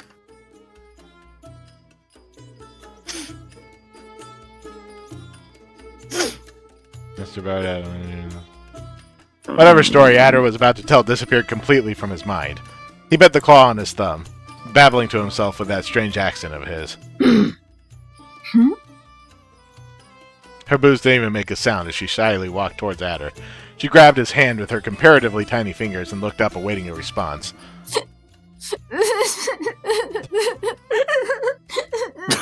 You also wouldn't believe how many people believe this, like, for real. like even though I wrote sub, whimper sub, cry sub in caps, like a lot of people still like thinks it's crying for real here. Sorry, boss, don't cry, please. No, I'm so sorry. I didn't know you wanted to come along so bad. You could come down with us any day. And if Mr. Bard got anything to say about that, I'll take care of him. Anna's lip trembled as she struggled to keep a smirk away from her face. Not so fast, ma'am. You gotta swear over by time that your butt and the seat are gonna be one and the same. Because if I see you throw a single punch or a kick, for God's forbid a stab, I ain't ever taking you with me again. I don't want another buck slamming a chair against my noggin. Got it? Oh, you're fine, Ader. She won't be a problem at all. Never. Aina? Problematic? Say it ain't so. I can't believe my fave is problematic. Suspicious glares and mutters accompanied Aina and Adder all the way through Slander District until they ended up in their usual tavern, or rather the closest thing to a tavern one could find in there. The lucky Clearly, what we need bastard. to do is we need to gerrymander the definition of problematic until Aina is okay again. I've never considered gerrymandering a definition. I'm very curious how one pulls that off. Well, let me see. She's homophobic, probably racist, fatphobic. Sorry to interrupt. The video we last time we played was February 9, 2023. Yeah. Oh, good lord. That's a while ago. Yeah. The lucky bastard, so called in honor of the owner's late husband, who was struck dead by a lightning bolt after walking out of a gambling house. The three were clearly mad at him, though not quite as much as his wife. She'd surely made peace with the memory of him after finding his secret earnings and opening the tavern. If that doesn't give you a clear idea of the type of gents that frequented the establishment, suffice it to say that they let Geoff play in it. Adder peeked in, looking with apprehension as the few deer scattered across the tavern. Anyone capable of ignoring the aberrations Geoff played probably deserved to be there. You're big. A quick look back at Aina revealed her eagerness to quiet Geoff using her fists. She noticed Adder's expression and quickly put her hands behind her back. Hey now! You promised you'd be quiet. You swore over Baitot. He's gonna smite you to death. She hasn't done anything yet. She was just thinking about it. Aina took a hand to her forehead and pretended to swoon. She actually miscalculated and fell on her butt, smitten indeed. I ain't joking around, boss. This is the one place in the district that still lets Mr. Bard play. I can't get in trouble here. I can't do that to Geoff again, okay? do it for me? And there went Ana's plans for the night. I have no idea how I made that noise. It felt very real. That came from a real place. Everyone turned towards the duo as they walked into the bar, with faces that went from awe to ire. The barkeep, upon noticing Adder, quickly rushed to his side. There you are, Adder. Just the man I wanted to stab today. Go tell that asshat friend of yours to tune that stupid piece of... Ana's eyes met the barkeep's. She paled. Ana smiled. Though Adder would have you believe otherwise, Ana storming off was hardly an uncommon event. It was, in fact, how most of her arguments with her father ended up, since she could not quite defend her own causes. Some strange events tended to occur concurrently. One night, an enormous hole appeared in one of the city walls. One day, the sun rose to reveal that Bahad's statue was missing its 2-story-tall sword. Most recently, someone removed all the pavement from the northeastern quarter of the central plaza. An extremely sharp dagger was the only clue the thief left behind. But of course, Adder didn't believe that his beloved boss had anything to do with any form of nocturnal vandalism. Wait. What? You... Oh, right. Boss, this is the prettiest barkeep in town, Miss Barkeep. Miss Barkeep, this is the prettiest smith in town, my boss, Ana. Ana? Ana tilted her head up slightly to let Adder pat her head affectionately. Still in such a cute position, she turned her eyes toward the barkeep in a killing glare. Ana! Of course. I didn't know it was like that. Give me just a... You bunch of twats better get your asses out of this place immediately! These two want some space! Did I ever tell you about the fact that I mistook twat and tweet back then? Yeah. Yeah, I think you did actually mention that, yeah. Must have really made you think interesting things about Twitter, huh?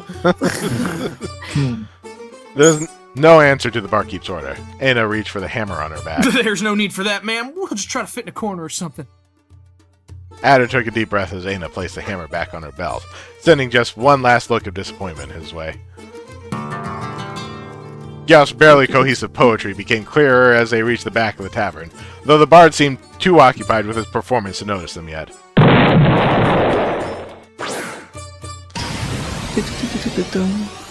They managed to find an empty space where they could barely fit together, though their designated room on the floor became considerably bigger after Ana curled her lips at the deer around them. Well, that sure was a thing. She never called anyone a twat for me before. You know the barkeep, boss? Nope, no way. She had to be confusing Ana for some other green-haired albino that wandered from tavern to tavern once a moon demanding a little tip in exchange for not raising the place to the ground. Not me. Easy mistake. Once seated, Ana called the barkeep with a deep, menacing growl. She rushed to their side immediately. Yes, miss?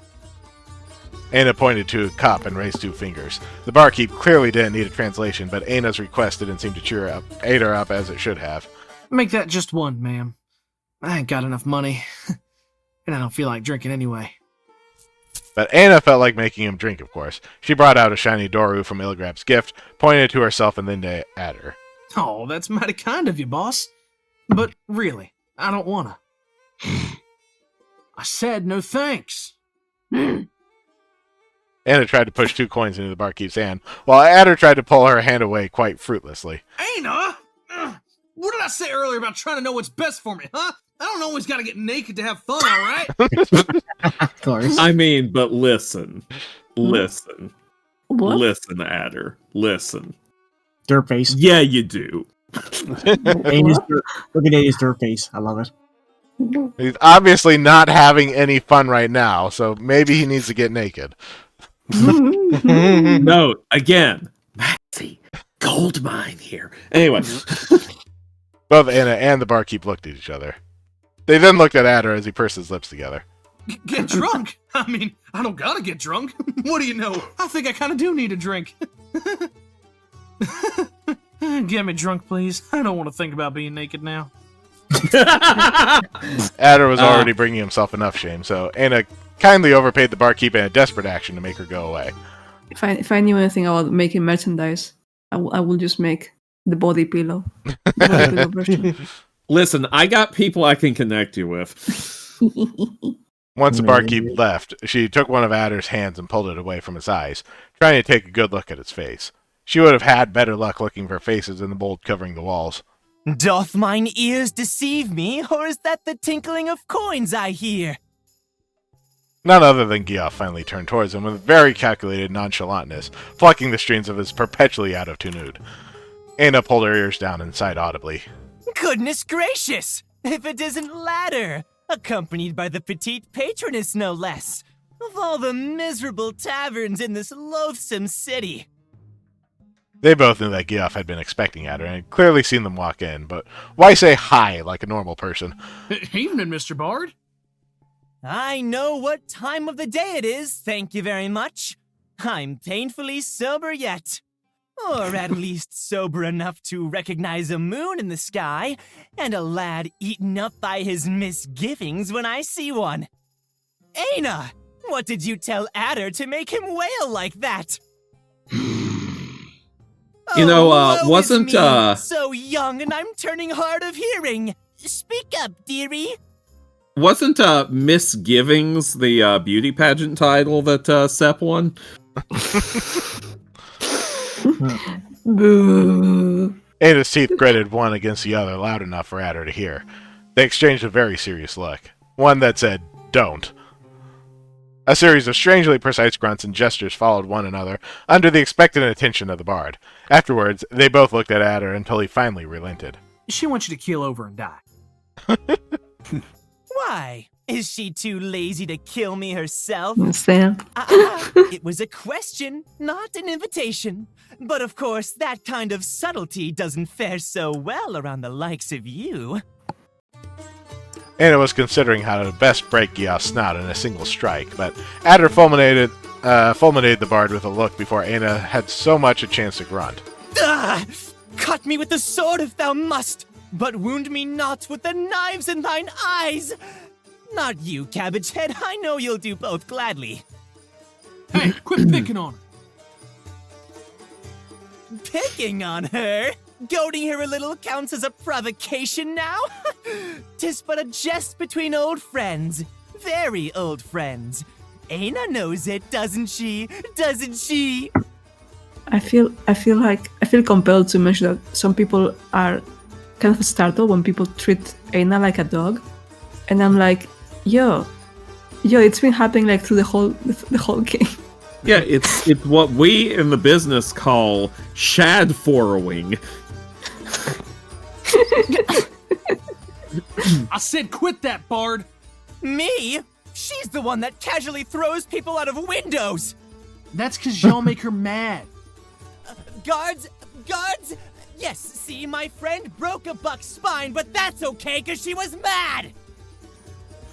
Adder was about to reply, but the barkeep finally arrived with 2 cups filled to the top where she surely hadn't spit at all. Just the thing to keep me goading. Geoff grabbed one of the drinks before Aina had a chance to grab hers.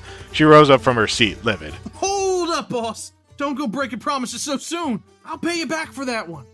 Here, you can have mine instead. Aina took a brief look at the edge of the cup. It was covered with foam, which meant Adder had taken a sip. Which meant that his lips had been there, which meant... No, she can't have that one either. Aina's not old enough to drink. At least formally, And she's never getting older. Geoff just chose violence today. Just as Geoff was about to drink from his cup, Aina snatched her drink back. She gulped the beer down. I'd say I hope you choke on it, but you can't even do that. Aina proceeded to spit the drink all over Geoff's face and then slammed the cup against the table, leaving a crater in the metal sheet. Geoff dragged his hand down his face, trying to get some beer off his fur. He was trembling slightly, but laughing all the same. All this time thinking you were a golem, and it turns out you're just a misshapen walking fountain. Will you two quit acting like fawns? The whole tavern stared at Adder's outburst. Once shame caught up to him, the row sat down again, heaving a long sigh. Anna and the completely soaked Geoff looked at each other, absolutely flabbergasted. They both understood. Well, color me surprised. I must admit that being lectured in maturity by Mr. There's a beast in my pile of hay was the last thing I was expecting today. Indeed, this is no time to squabble. It's been forever and a half since we three last shared an evening together. And if it was about me, this would be the last. So I really need to know. What on the face of Dakna is wrong with you? I'm fine. You're as fine as muscular I am, my lad. Come on, you can surely tell your best friend about it. Sorry, Bard, but this is one of them things I can't tell anyone. Not even Aina. Yoff's eyes and lips narrowed until they both formed a line. Though wounded, he attempted to smile once more. Uh-huh. We'll go with fine, then. Look at her, I know you're positively fine, but you've been just a little quieter than usual. As in, not blowing my eardrums quiet. Why are you so fine? Why are you so I've just got a lot fine? on my mind right now. Yes, I noticed you spend your nights moaning. What do you want me to do? I can't sleep when I'm worried. Worried? Oh boy, you're gonna go blind if you keep worrying so much. It's funny because he's jerking off. Why? Is she not the one for whomst thy heart weeps? Say what? I'm going to give you the chance of your life here. Do you want to sleep with Aina? Adder got so flustered he almost flipped the table. Aina suddenly lacked the dexterity to find any of her many weapons and the accuracy to wrap her hands around Gioff's neck. Is that a yes? It's a ghost darn freaking gazelle, alright? Adder immediately dunked his face in the drink. Gioff's jaw fell to the ground. Aina forgot how to breathe. The bard proceeded to spill the contents of a cup all over the plate, banging the table with a fist and laughing over the top of his lungs. Aina's cheeks swelled up as she tried her best not to cackle. Wait! All that melodrama! Just for some Barhan lass? That ain't the... This couldn't be sweeter, oh you're a horny-ter. This poor hobo was so mistaken, you see. Thought he'd cry for a golem, but you're just too wholesome. Quit with the golem thing and listen just this once, alright? It ain't about me being a horn-eater or not. I mean, it don't even matter. It's been a moon since she gave me the axe. That's by far the worst song I've written for him, and it's because there's, you know how fucking hard it is to rhyme anything with golem. Yeah. Yeah, it's true. It's a task that is solemn. All right. Or golem. Golem? I hardly even know him. Anyway. You live on a Solomon Mountain. Why don't you know him? But I needed to see her one last time, and something happened that night. Something I can't tell Aina or you or anyone. And I can't stop thinking about it. I can't stop thinking about her. Gioff is all like, it's okay, it happens to every buck sometimes. Look, just take one of these pills. You know, there's not a face unbeknownst to this bard. So tell me which Zell has been touching your neck. Go tune your food, Gioff. Wow. Gioff's like, tell me which gazelle it is. I'm sure it's not someone that'll make me freak out when I find out. Don't include lifelike dolls with a penchant for smithery. I'll leave you two friends to your business dinner. I feel like Joe's delivery is always so fucking memorable. Like I love it so much every single time. With that, It's Gioff really got up good. from his seat. Instead of going back to playing his horrible songs, however, he headed to the back door, muttering things under his breath all the while. And his eyes finally drifted back to Adder. He turned red like a tomato. Gioff, am I right? That bard's 2 straws shy of a hay bale and only half as smart. Sorry, boss. I need a moment. Now, of course, I remember we had a lot of fun with following Gioff. Sorry, I forgot to mess up what I started. Sorry. If anyone could give Aina some definitive insight on Adder's problem, it was a man that shared a room with him. I just did that on purpose. Considering that Adder wouldn't miss her much in the state of despair he was in, Aina sneaked out right after Geoff. She quietly closed the door behind, taking a good look at the labyrinth of shady streets that manifested itself in front of her eyes. Needless to say, the bard was nowhere to be seen. Her nose twitched slightly. She knew Geoff was around somewhere. Aina began trudging through the dark alleys that made up Slander District, following the scent of broken dreams and time? Shrubs and deer alike avoided her wherever she went. The city knew her eyes, and they knew the sound of her steps.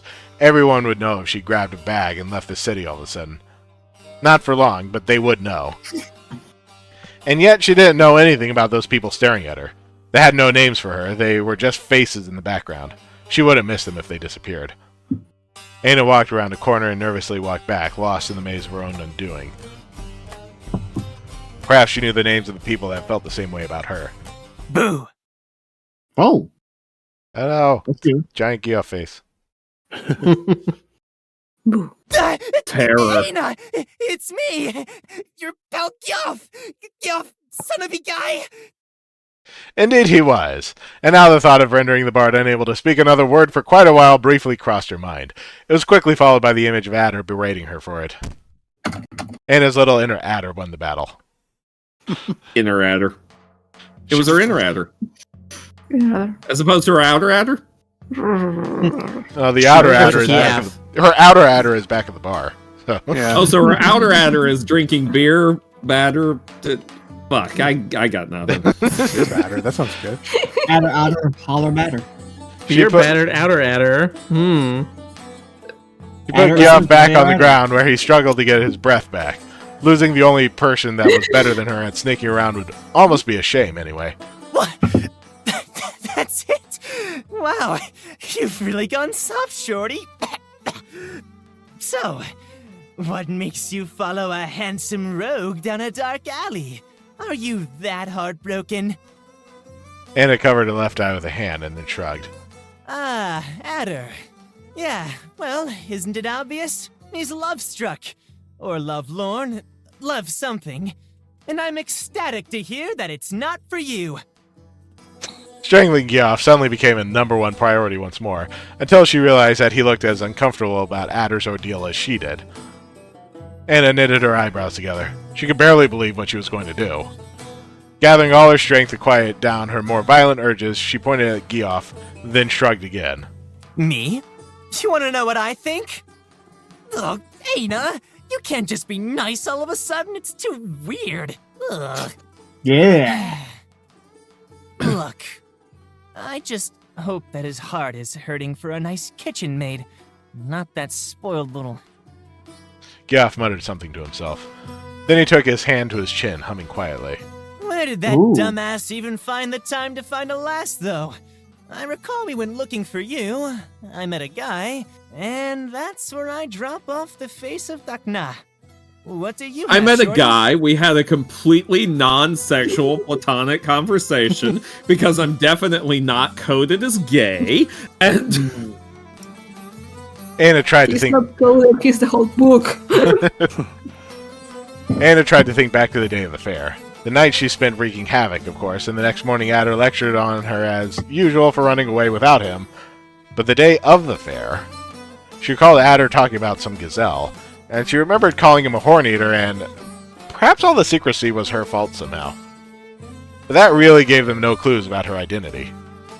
Aina shook her head. At least she'd managed to gather some second-hand information from what Adder told Illigraf, so maybe they could figure something out together.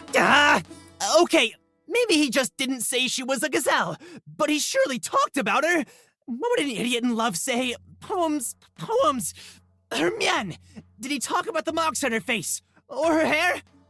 How about her eyes? Did he recite about 4 verses full of similes, specifically likening her irises to sapphires or the sea? Nope. Okay, I That's need to get right. in character. I'm a huge I remember walking what palm made tree him that realize likes who it girls. is. Okay, what do I want? Her bosom? No, gazelles don't have any of that. Her horns? Nah, you'd have noticed mine. Their fur is yellow, and so is he. Okay, that doesn't help. Come on, Geoff, you know gazelles better than anyone. They have a tail and... Wait, tail? That's it! Her butt! Did he talk about anyone's butt? Butt. Anna didn't really want to recall all the times that Adder had spoken about butts, but she did it all the time. And there it was. Anna remembered perfectly Adder's pitiful attempt at pretending he hadn't been drilling for some gazelle with an impressive butt face. And for a moment, dumb as it may sound, she felt a twinge of happiness upon realizing that Adder really trusted her enough to tell her any kind of secret, butts included. Anna took both of her hands to her hips and moved them away from each other. A vase. Some kind of pear. A bigger pear. A ball. Heavy. No, fat. Oh, can't you just write it?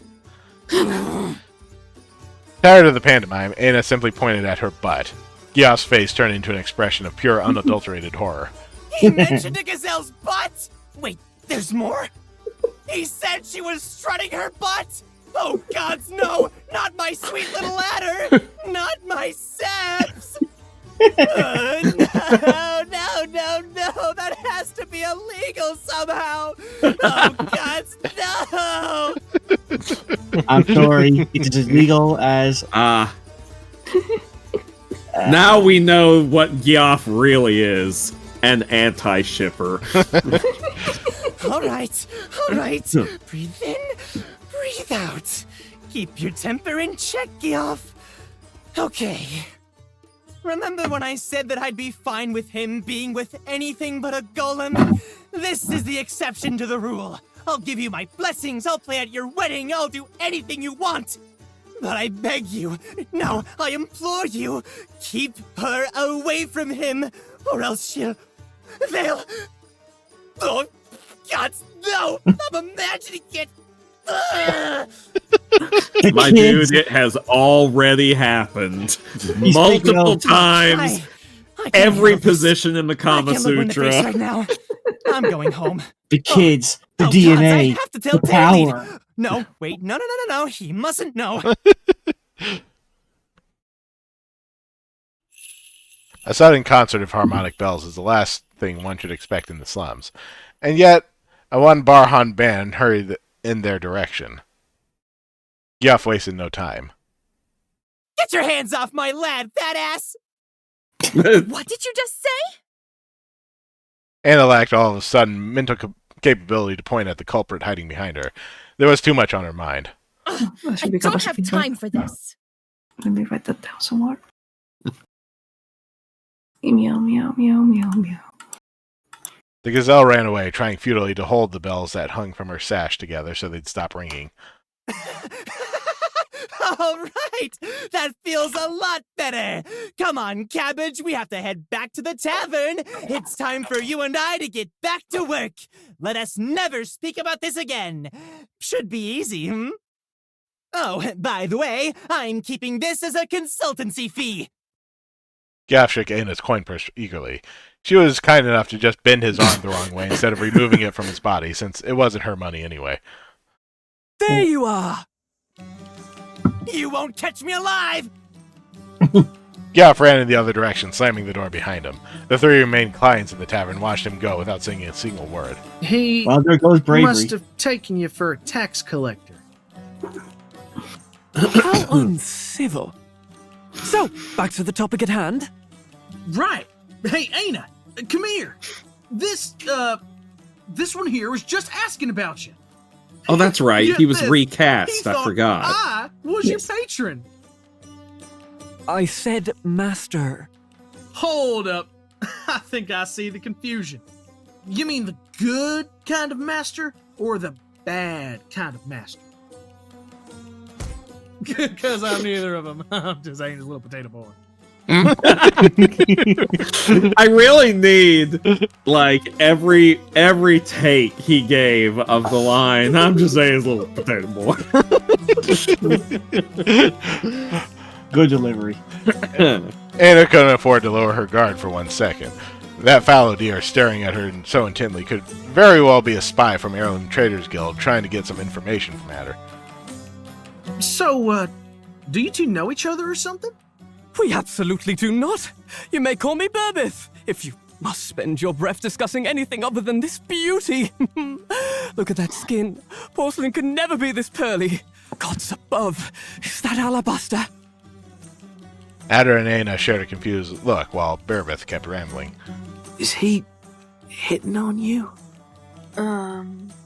However, the almost total absence of a snout and that triangular nose shape do not seem to align with the heavily embellished idea of the Achaean held throughout the rise of Besaxerat. A fawn, perhaps? No, of course not. Eyes so detailed, roundish shapes and a small mouth. Oh, look at the blush covering the nasal area and the cheeks. The very expression of femininity! Undoubtedly unique. Darn right he's hitting on you. Of course, the Sephi may have had a twisted sense of humor, shaping their servants like us, but they had their own moral standards. My point is, I never expected to see a golem with female features. Could I somehow convince you to part with it? Oh, by dad! It even talks. How did you make it do that? She, sir. Aina's a she. Yes, I said as much. Wait, what are those sharpened teeth? Some sort of defense mechanism? Bearbeth pulled Aina's jaw open with his left hand, trying to get a closer look at her fangs. Luckily for all involved, Ada pulled Berbeth's hand away from Aina's mouth right as her jaw snapped closed. An automated shutdown function! With a timer for protection of the inner workings of the artifact? Oh, how fascinating! This Have you feels lost so your Full Metal marbles? Alchemist. Don't go sticking your hand into people's mouths, you creep! Why, I would never... Oh. You're talking about the golem, are you not? Zero sense of self-preservation on that guy. It's true. But then again, he's an academic, so... He's a noble academic. High intelligence, low wisdom. It always makes me think of that moment in one of the Discworld books where the Wizards of Unseen University find a door that had been hidden in the university for God knows how long. The bathroom. Yeah, and there's a message on the door that's like, under absolutely no circumstances ever, ever, ever open this door. So immediately the university team set about creating a task force to figure out how to open the door because, and I quote, they wanted to know why nobody wanted it open. I love Hog's father. Hog's father is so good. It's really good. I need to read that one day. You do. Otherwise, it will read you, and that's a much weirder experience. I've only seen the movie. I really need to read the book. Yeah. You should. Aina is not a golem! Indeed, this is not just a golem. This may very well be the golem. And I am very much willing to pay accordingly, I assure you. But to elevate a machine to the status of person... Holy horns, is my accent too thick for them northern ears? Aina is a doe! A doe! Are you certain about that? I do believe I look more like a doe than she does. If you'd be so kind as to ignore the pun. No comment. I gave him new faces, by the way. So you're one of those does that saw off their horns? Core, is that the kind of information one demands from strangers in the prairies? I do not file my horns, good man. I lost them, but a buck I remain. You are no less a deer for having lost an eye, are you, sir? I get the feeling you're mixing wheat with chaff here. But I ain't gonna judge nobody for getting touchy about their horns. Sorry, Mr. Berbeth. Worry not, friend. Truly, it is not the individual to be blamed, but a society that places unnecessary emphasis on weaponry and traditions from an age of intellectual darkness. We shan't be equal for as long as our intrinsic value continues to be tied to the size, shape, or absence of horns. Hear, hear. I get so much grief for having small horns. But I says to anyone that looks at them wrong, you got a problem with them horns? 'Cause I should be the only one worrying about my horns. Indeed. Isn't the practice of turning our antlers to bone as a rite of passage simply barbaric? Without it, we would be free of accidents such as the one that beset me and your need to overcompensate for your size complex. Darn right! Wait, my what? Both get it. Adder and Bearbeth turned to look at Aina. They'd clearly forgotten all about her. Wow, look at that face! I could almost swear it looks offended. All right, let's go over this one more time. She, not it. I ain't saying that Aina looks like a doe, no siree. She is a doe, Mr. Bearbeth. An albino doe. With a father, not a builder. It's one of them allegories. Aina's gaze shifted the other way upon hearing the word doe used to refer to her. She nodded anyway, not to leave Adder alone. It is certainly not uncommon for an engineer to consider his magnum opus a child. It is, however, extremely unnerving, much like your complete ignorance towards the unique characteristics of your acquisition. The albino-like features we are accustomed to stem from the decay of their original paint. The root of her fur and the beet red underpaint on this, Aina's nose, indicate that she was most likely done originally. I see the green dye is recent, though. Copper dye, perhaps?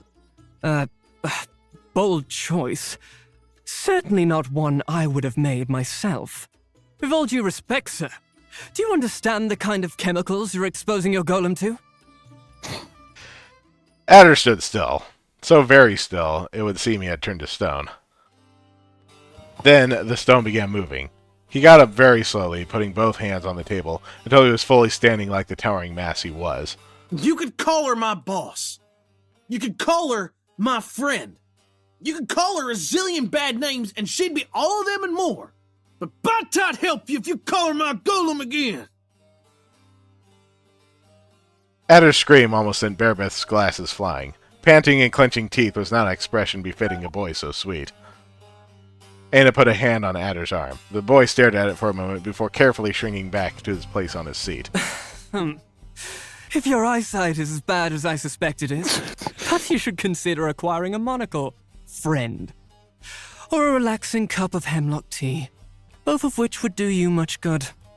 I am not sure how you stumbled upon her, but I'm what you might consider an expert on the subject of the Saxarat as a whole. And I can tell you, this is a golem. She's not. Is too. Is not. Fine. I had been told that Rose seemed shamelessly ignorant out of sheer stubbornness. But let no dear say I did not attempt to reason with you first. Prepare to be convinced, sir. Bearbeth's cape flew open. He drew a dagger with his left hand and pointed it at Adder. Seeing this, the barkeep rushed over to their side.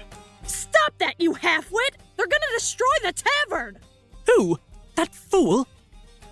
Before even an inch of the tiny blade had been revealed, Adder started running. And even though Bearbeth clearly didn't have any intention to pursue him, Adder kept running all the same. No, not the sand fur! The beast!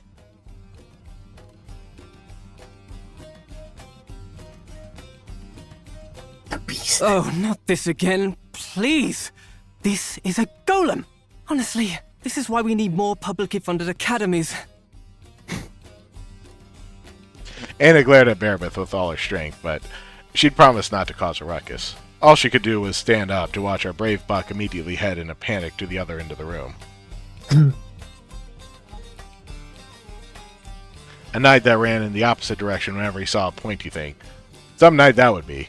Then again, Adder hadn't said anything about that for months. The only one to ever mention it anymore was Geoff. Of course, Adder had stopped talking about becoming a knight. He knew how ridiculous that sounded, and he had probably realized at some point what everyone knew. There was no hope for him. Once more, Aina had stayed behind. She had clung for dear life to the idea of a boy that had outgrown her, ridiculous as it sounded in that precise moment.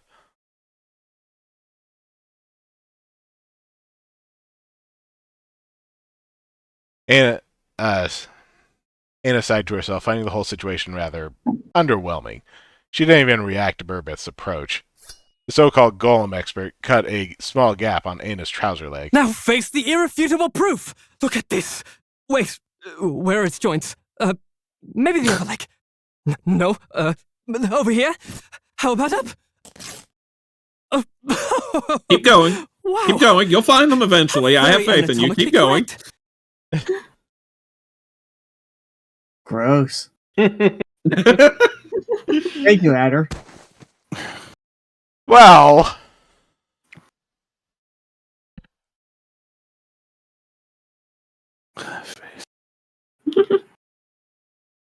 Perhaps there was still hope for Adder. Now, Adder might not be very strong, I really don't but know what to he is say. pretty big. Part of me wants to yell something like, I expected better from you, son. But I'm all about standing up for the little guy. And you're all tiny to me, after all. But against all evidence pointing to the contrary, Aina is very much not the little guy in any situation. Ever. And even if she was, you really should be a little wiser about who you pick fights with. How was I supposed to know that that asshole son of a beast was Lord or whatever? Hey, we don't use that language here. That's how we call them pervs that don't respect a lady back in my town. Making mothers the subject matter is not respecting ladies. The patron insults Miles all the time, and I ain't never seen you complain. And since when's that senile desert shrub a role model? I don't know. I personally would follow his example. What in the name of the Hatsa are you laughing about now? Quit hollering! She don't know what's going on! Aina, I'm here! Just let me go with her! I like the baby noise. No, you're not going anywhere. I keep my guards well behaved, and I expect no less from the citizens, Adder. Mindless violence is not the solution to your problems. I thought you knew this. Carefully calculated violence is. Yes, it was. Adder let his head rest against the bars that covered a small window in the door, making sure to give Illigrab his meanest look. Look, I'm sure this is all just some big misunderstanding. I know Burbith. This train of thought is a bit weird at times, sure, but he's not a bad kid. There has to be an explanation for this. Hey, I got nothing! Kid, I can barely understand a word you're saying.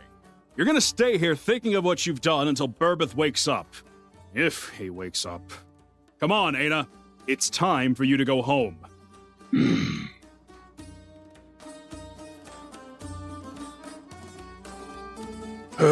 Fine. You can wait for him in the entrance. But Oh, I is her swear wearing by the I scarf? might, Is that I'll new? rake you across the coals if I No. find a single brick out of place in that cell when I'm back. Are we clear? It's been here since like the very first version of chapter 2. Like she when her clothes get torn off, like, Yeah. Adder gives her scarf. Could be just me, but does she have longer hair? Like, she looks more. Yeah, puffy because than that. isn't that Adder's scarf? Yeah. Yes, Yeah. Adder gave her his Yeah, scarf. see? That's what I thought. It's cute. Aina nodded eagerly. Illigrab gave her a dubious look, but he seemed to be in too much of a hurry to make sure she'd stay put. Dun, dun, Back. dun, You're back. dun, dun, dun, dun, dun, dun, dun, dun, dun. Which one was this? What do you want to see? Which one is more fun? I mean, Rules are for chumps. one Laws are for suckers. one has Adder and Aina, and one has Aina and another girl. Wink, winky. Well, I don't need to tell you which one I'm sold on. Oh, Stoker. Oh, me. Girl on girl and girls on me. Okay, fine. Aina cast a look on Adder's direction. The boy nodded. She'd better behave. Actually, wait. Let me think. Yeah, no, yeah. That if you go with Adder here, you're going to see a kissy. If you go with Aina here, you're going to see Aina. I think this one is more interesting. Like this one definitely has more information. Aina took a seat on a sturdy-looking bench and fixed her gaze on the tip of her boots. She wanted to try her best not to cause a ruckus. So you're not just going to keep me waiting. You're going to keep me waiting in a cell. But, babe, you know that I wouldn't leave you if I didn't have to. Here we go. It's an emergency. But the ruckus came her way all the same. Yeah, if we go this way, we get to meet them early. So. Why it's can't because you just let me Jesse. go home and tell Miss Rochelle that you can't make it today? I'm sure that I can get you a refund. A Again. strumpet? Question mark. Because I still want to do this, damn it! Just wait here, act like you've been caught, I'll finish in a minute. Hunk in a hurry. I'm sure you will. Ouch, girl. What was that? Mr. Frail Ego. You have yet to prove me wrong, Sir Askadath. Pompous hussy. Wait, did she just say Askadath? Yes, she did. Don't say another word until we're done here. Just you wait. I'm gonna bring the best wine in the whole of Akathor, and we'll go back to your room, and it's gonna be a wonderful goddamn night, you hear me? I'm gonna wipe that smirk off your pretty face. The door was slammed shut, though the gazelle remained impassable. Bring more wine for Jaceve. Oh, Elbar, you're too easy. In a city with 1 million citizens, spread over leagues of terrain divided in 10 districts, out of which only about 5% were Barhan, the odds of finding the same damn gazelle that made Adder sigh were pretty low. And yet, there she was, the gazelle with red hair. The gazelle that, she was really... She had a big... personality? Where are you looking, Snowflake? For being so good at being sneaky, Anna was definitely lacking in the art of subtlety, appreciating others' figures. Hey, you're the one that was with Gyoff back in the alley, aren't you? Where's that jerk? Don't tell me he got caught too. Nice. What? I'm sorry. I don't speak beast. I don't speak fawn either. Anna folded her arms over her face, angrily looking away for lack of retort that didn't involve using her fists. If Gyoff's theory was correct, that Snippy Girl was the gazelle for whom Adder sighed, hereby proving Anna's theory correct that Adder only surrounded himself with imbeciles. Excluding herself, of course. Of course. Jaceve, as she called herself, tiptoed around Anna in search of a spot to rest her legs. She stopped halfway, suddenly pulling closer to Anna. That's a curious pattern you have there. Where did you get it? Anna wasn't feeling particularly disposed to reply. Say, you wouldn't happen to be friends with... what's his name? Something about a Highfield. Oh, Adder, perhaps? Anna's ears perked up as she turned to look at her cellmate. The gazelle smirked, suddenly irradiating an aura of haughtiness. A green-haired albino... No, of course.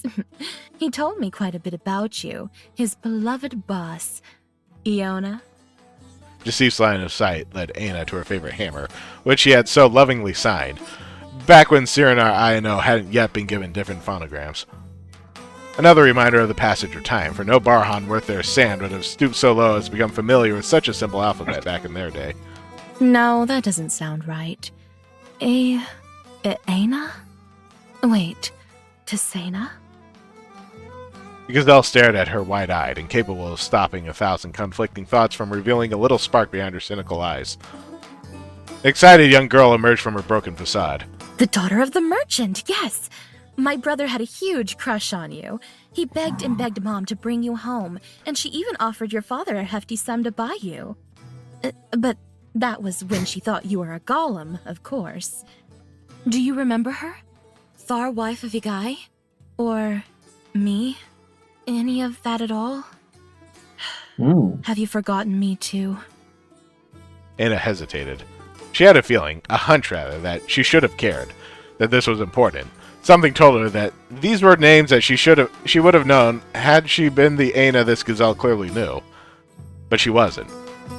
With a decisive negation, Anna dispelled any distant childish hopes Jaceve could have held. Had she strained her ears, she may have heard the sound of a heart sinking a little deeper, breaking a little further. But little did that matter to either of them. Heavy sigh signaled the moment of honesty was over. Jaceve let her face rest on one hand as her eyes turned to contemn Aina once more. Fancy that. I was just a child the last time I saw you, but I didn't forget you after all. Either I have a very good memory, or oblivion isn't as eternal as they say, huh? Don't make that face, Pipsqueak. Only an idiot would think that you're a golem for long. You don't need 2 eyes to see that there's a breath of a soul inside you. Not that a Pipsqueak. It was now the gazelle's turn to stare at Aina until she felt uncomfortable. I see anger when I look at you. A selfish anger. Pride that only grows by the day. I see a need to have it all. A need to leave a mark in the people around you. Framed by the vague hope that they won't remember your mistakes anyway. But I can't see you at all. Are you a mirror, perhaps? Or am I looking too much into this like a certain someone I know? Aina didn't understand what this Jasif was laughing about, but she immediately assumed the gazelle was mocking her somehow. So how does Oblivion work? How far back can you remember? Can you remember your life at all? Will I forget that you exist again if I don't see you tomorrow? Come on, humor me a little. It's my first time talking directly to a ghost. As far as either could tell, anyway. Aina's lack of response filled the room with deep, uncomfortable silence, one filled with secrets and regrets, though perhaps not for her. After all, Aina had already been spared from any and all guilt she could have felt over a forgotten story. She never even had the choice to remember it to begin with. No, scratch that. I'm getting ahead of myself. Actually, Mom told me that people get cursed for doing something so unforgivable that the gods can't look the other way. But what would a kid like you do? Leave food on the plate? Forget to brush your teeth before bed? I'm going to suffer no matter which one you choose. There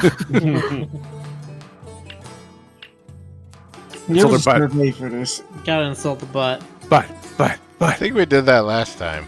Okay. But Yeah, because it's clearly definitely. the best option. But to be fair, there might be more dialogue, Rick. Yeah, what different dialogue? The gods can lick my feet. Yeah. Right after thou art done with them, Jad. God. Nice. I do not like hearing myself.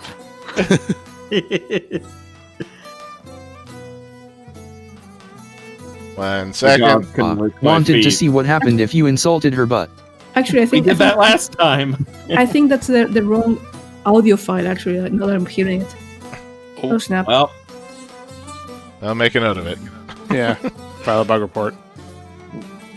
better talk to the developer of this game. Tell him he screwed up. Excuse me? What does yelled mean, anyway? Yelled. That's like old English. Maxie, what does yell mean? Prostitute. Oh, wait, no. I mean, she's not exactly wrong. It comes from the same word as guild. So Yaldson is a very, very old way to say like son of a whore. Oh, hi, girls. Adder.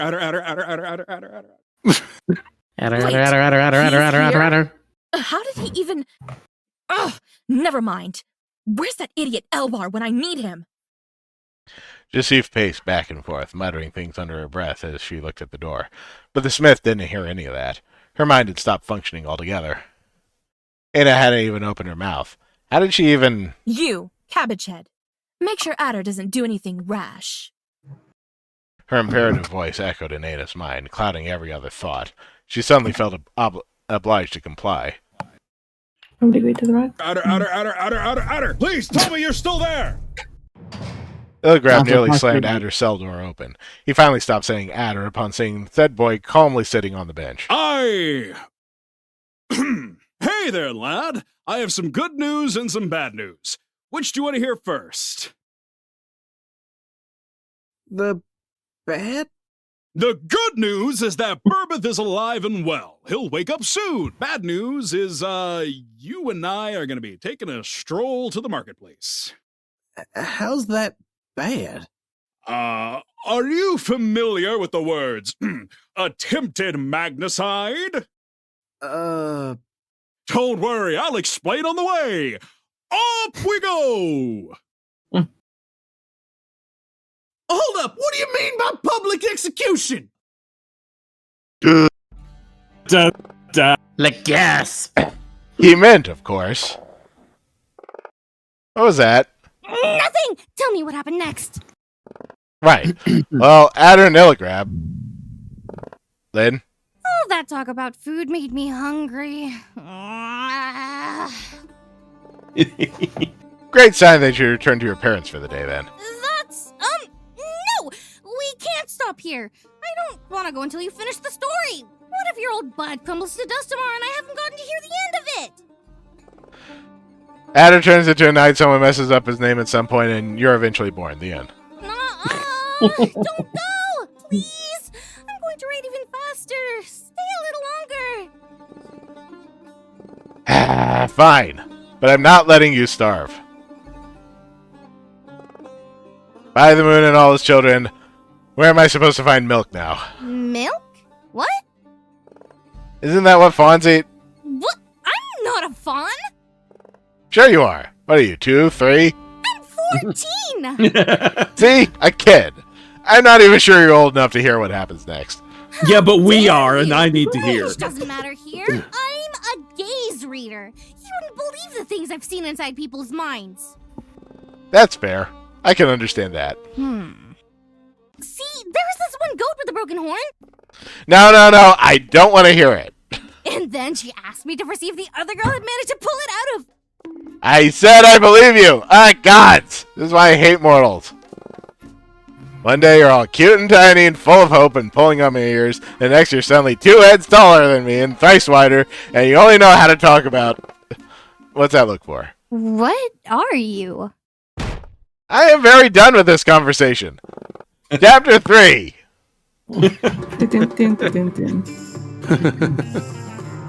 And this is your the head when you're about to chapter where everything just goes totally off the rails.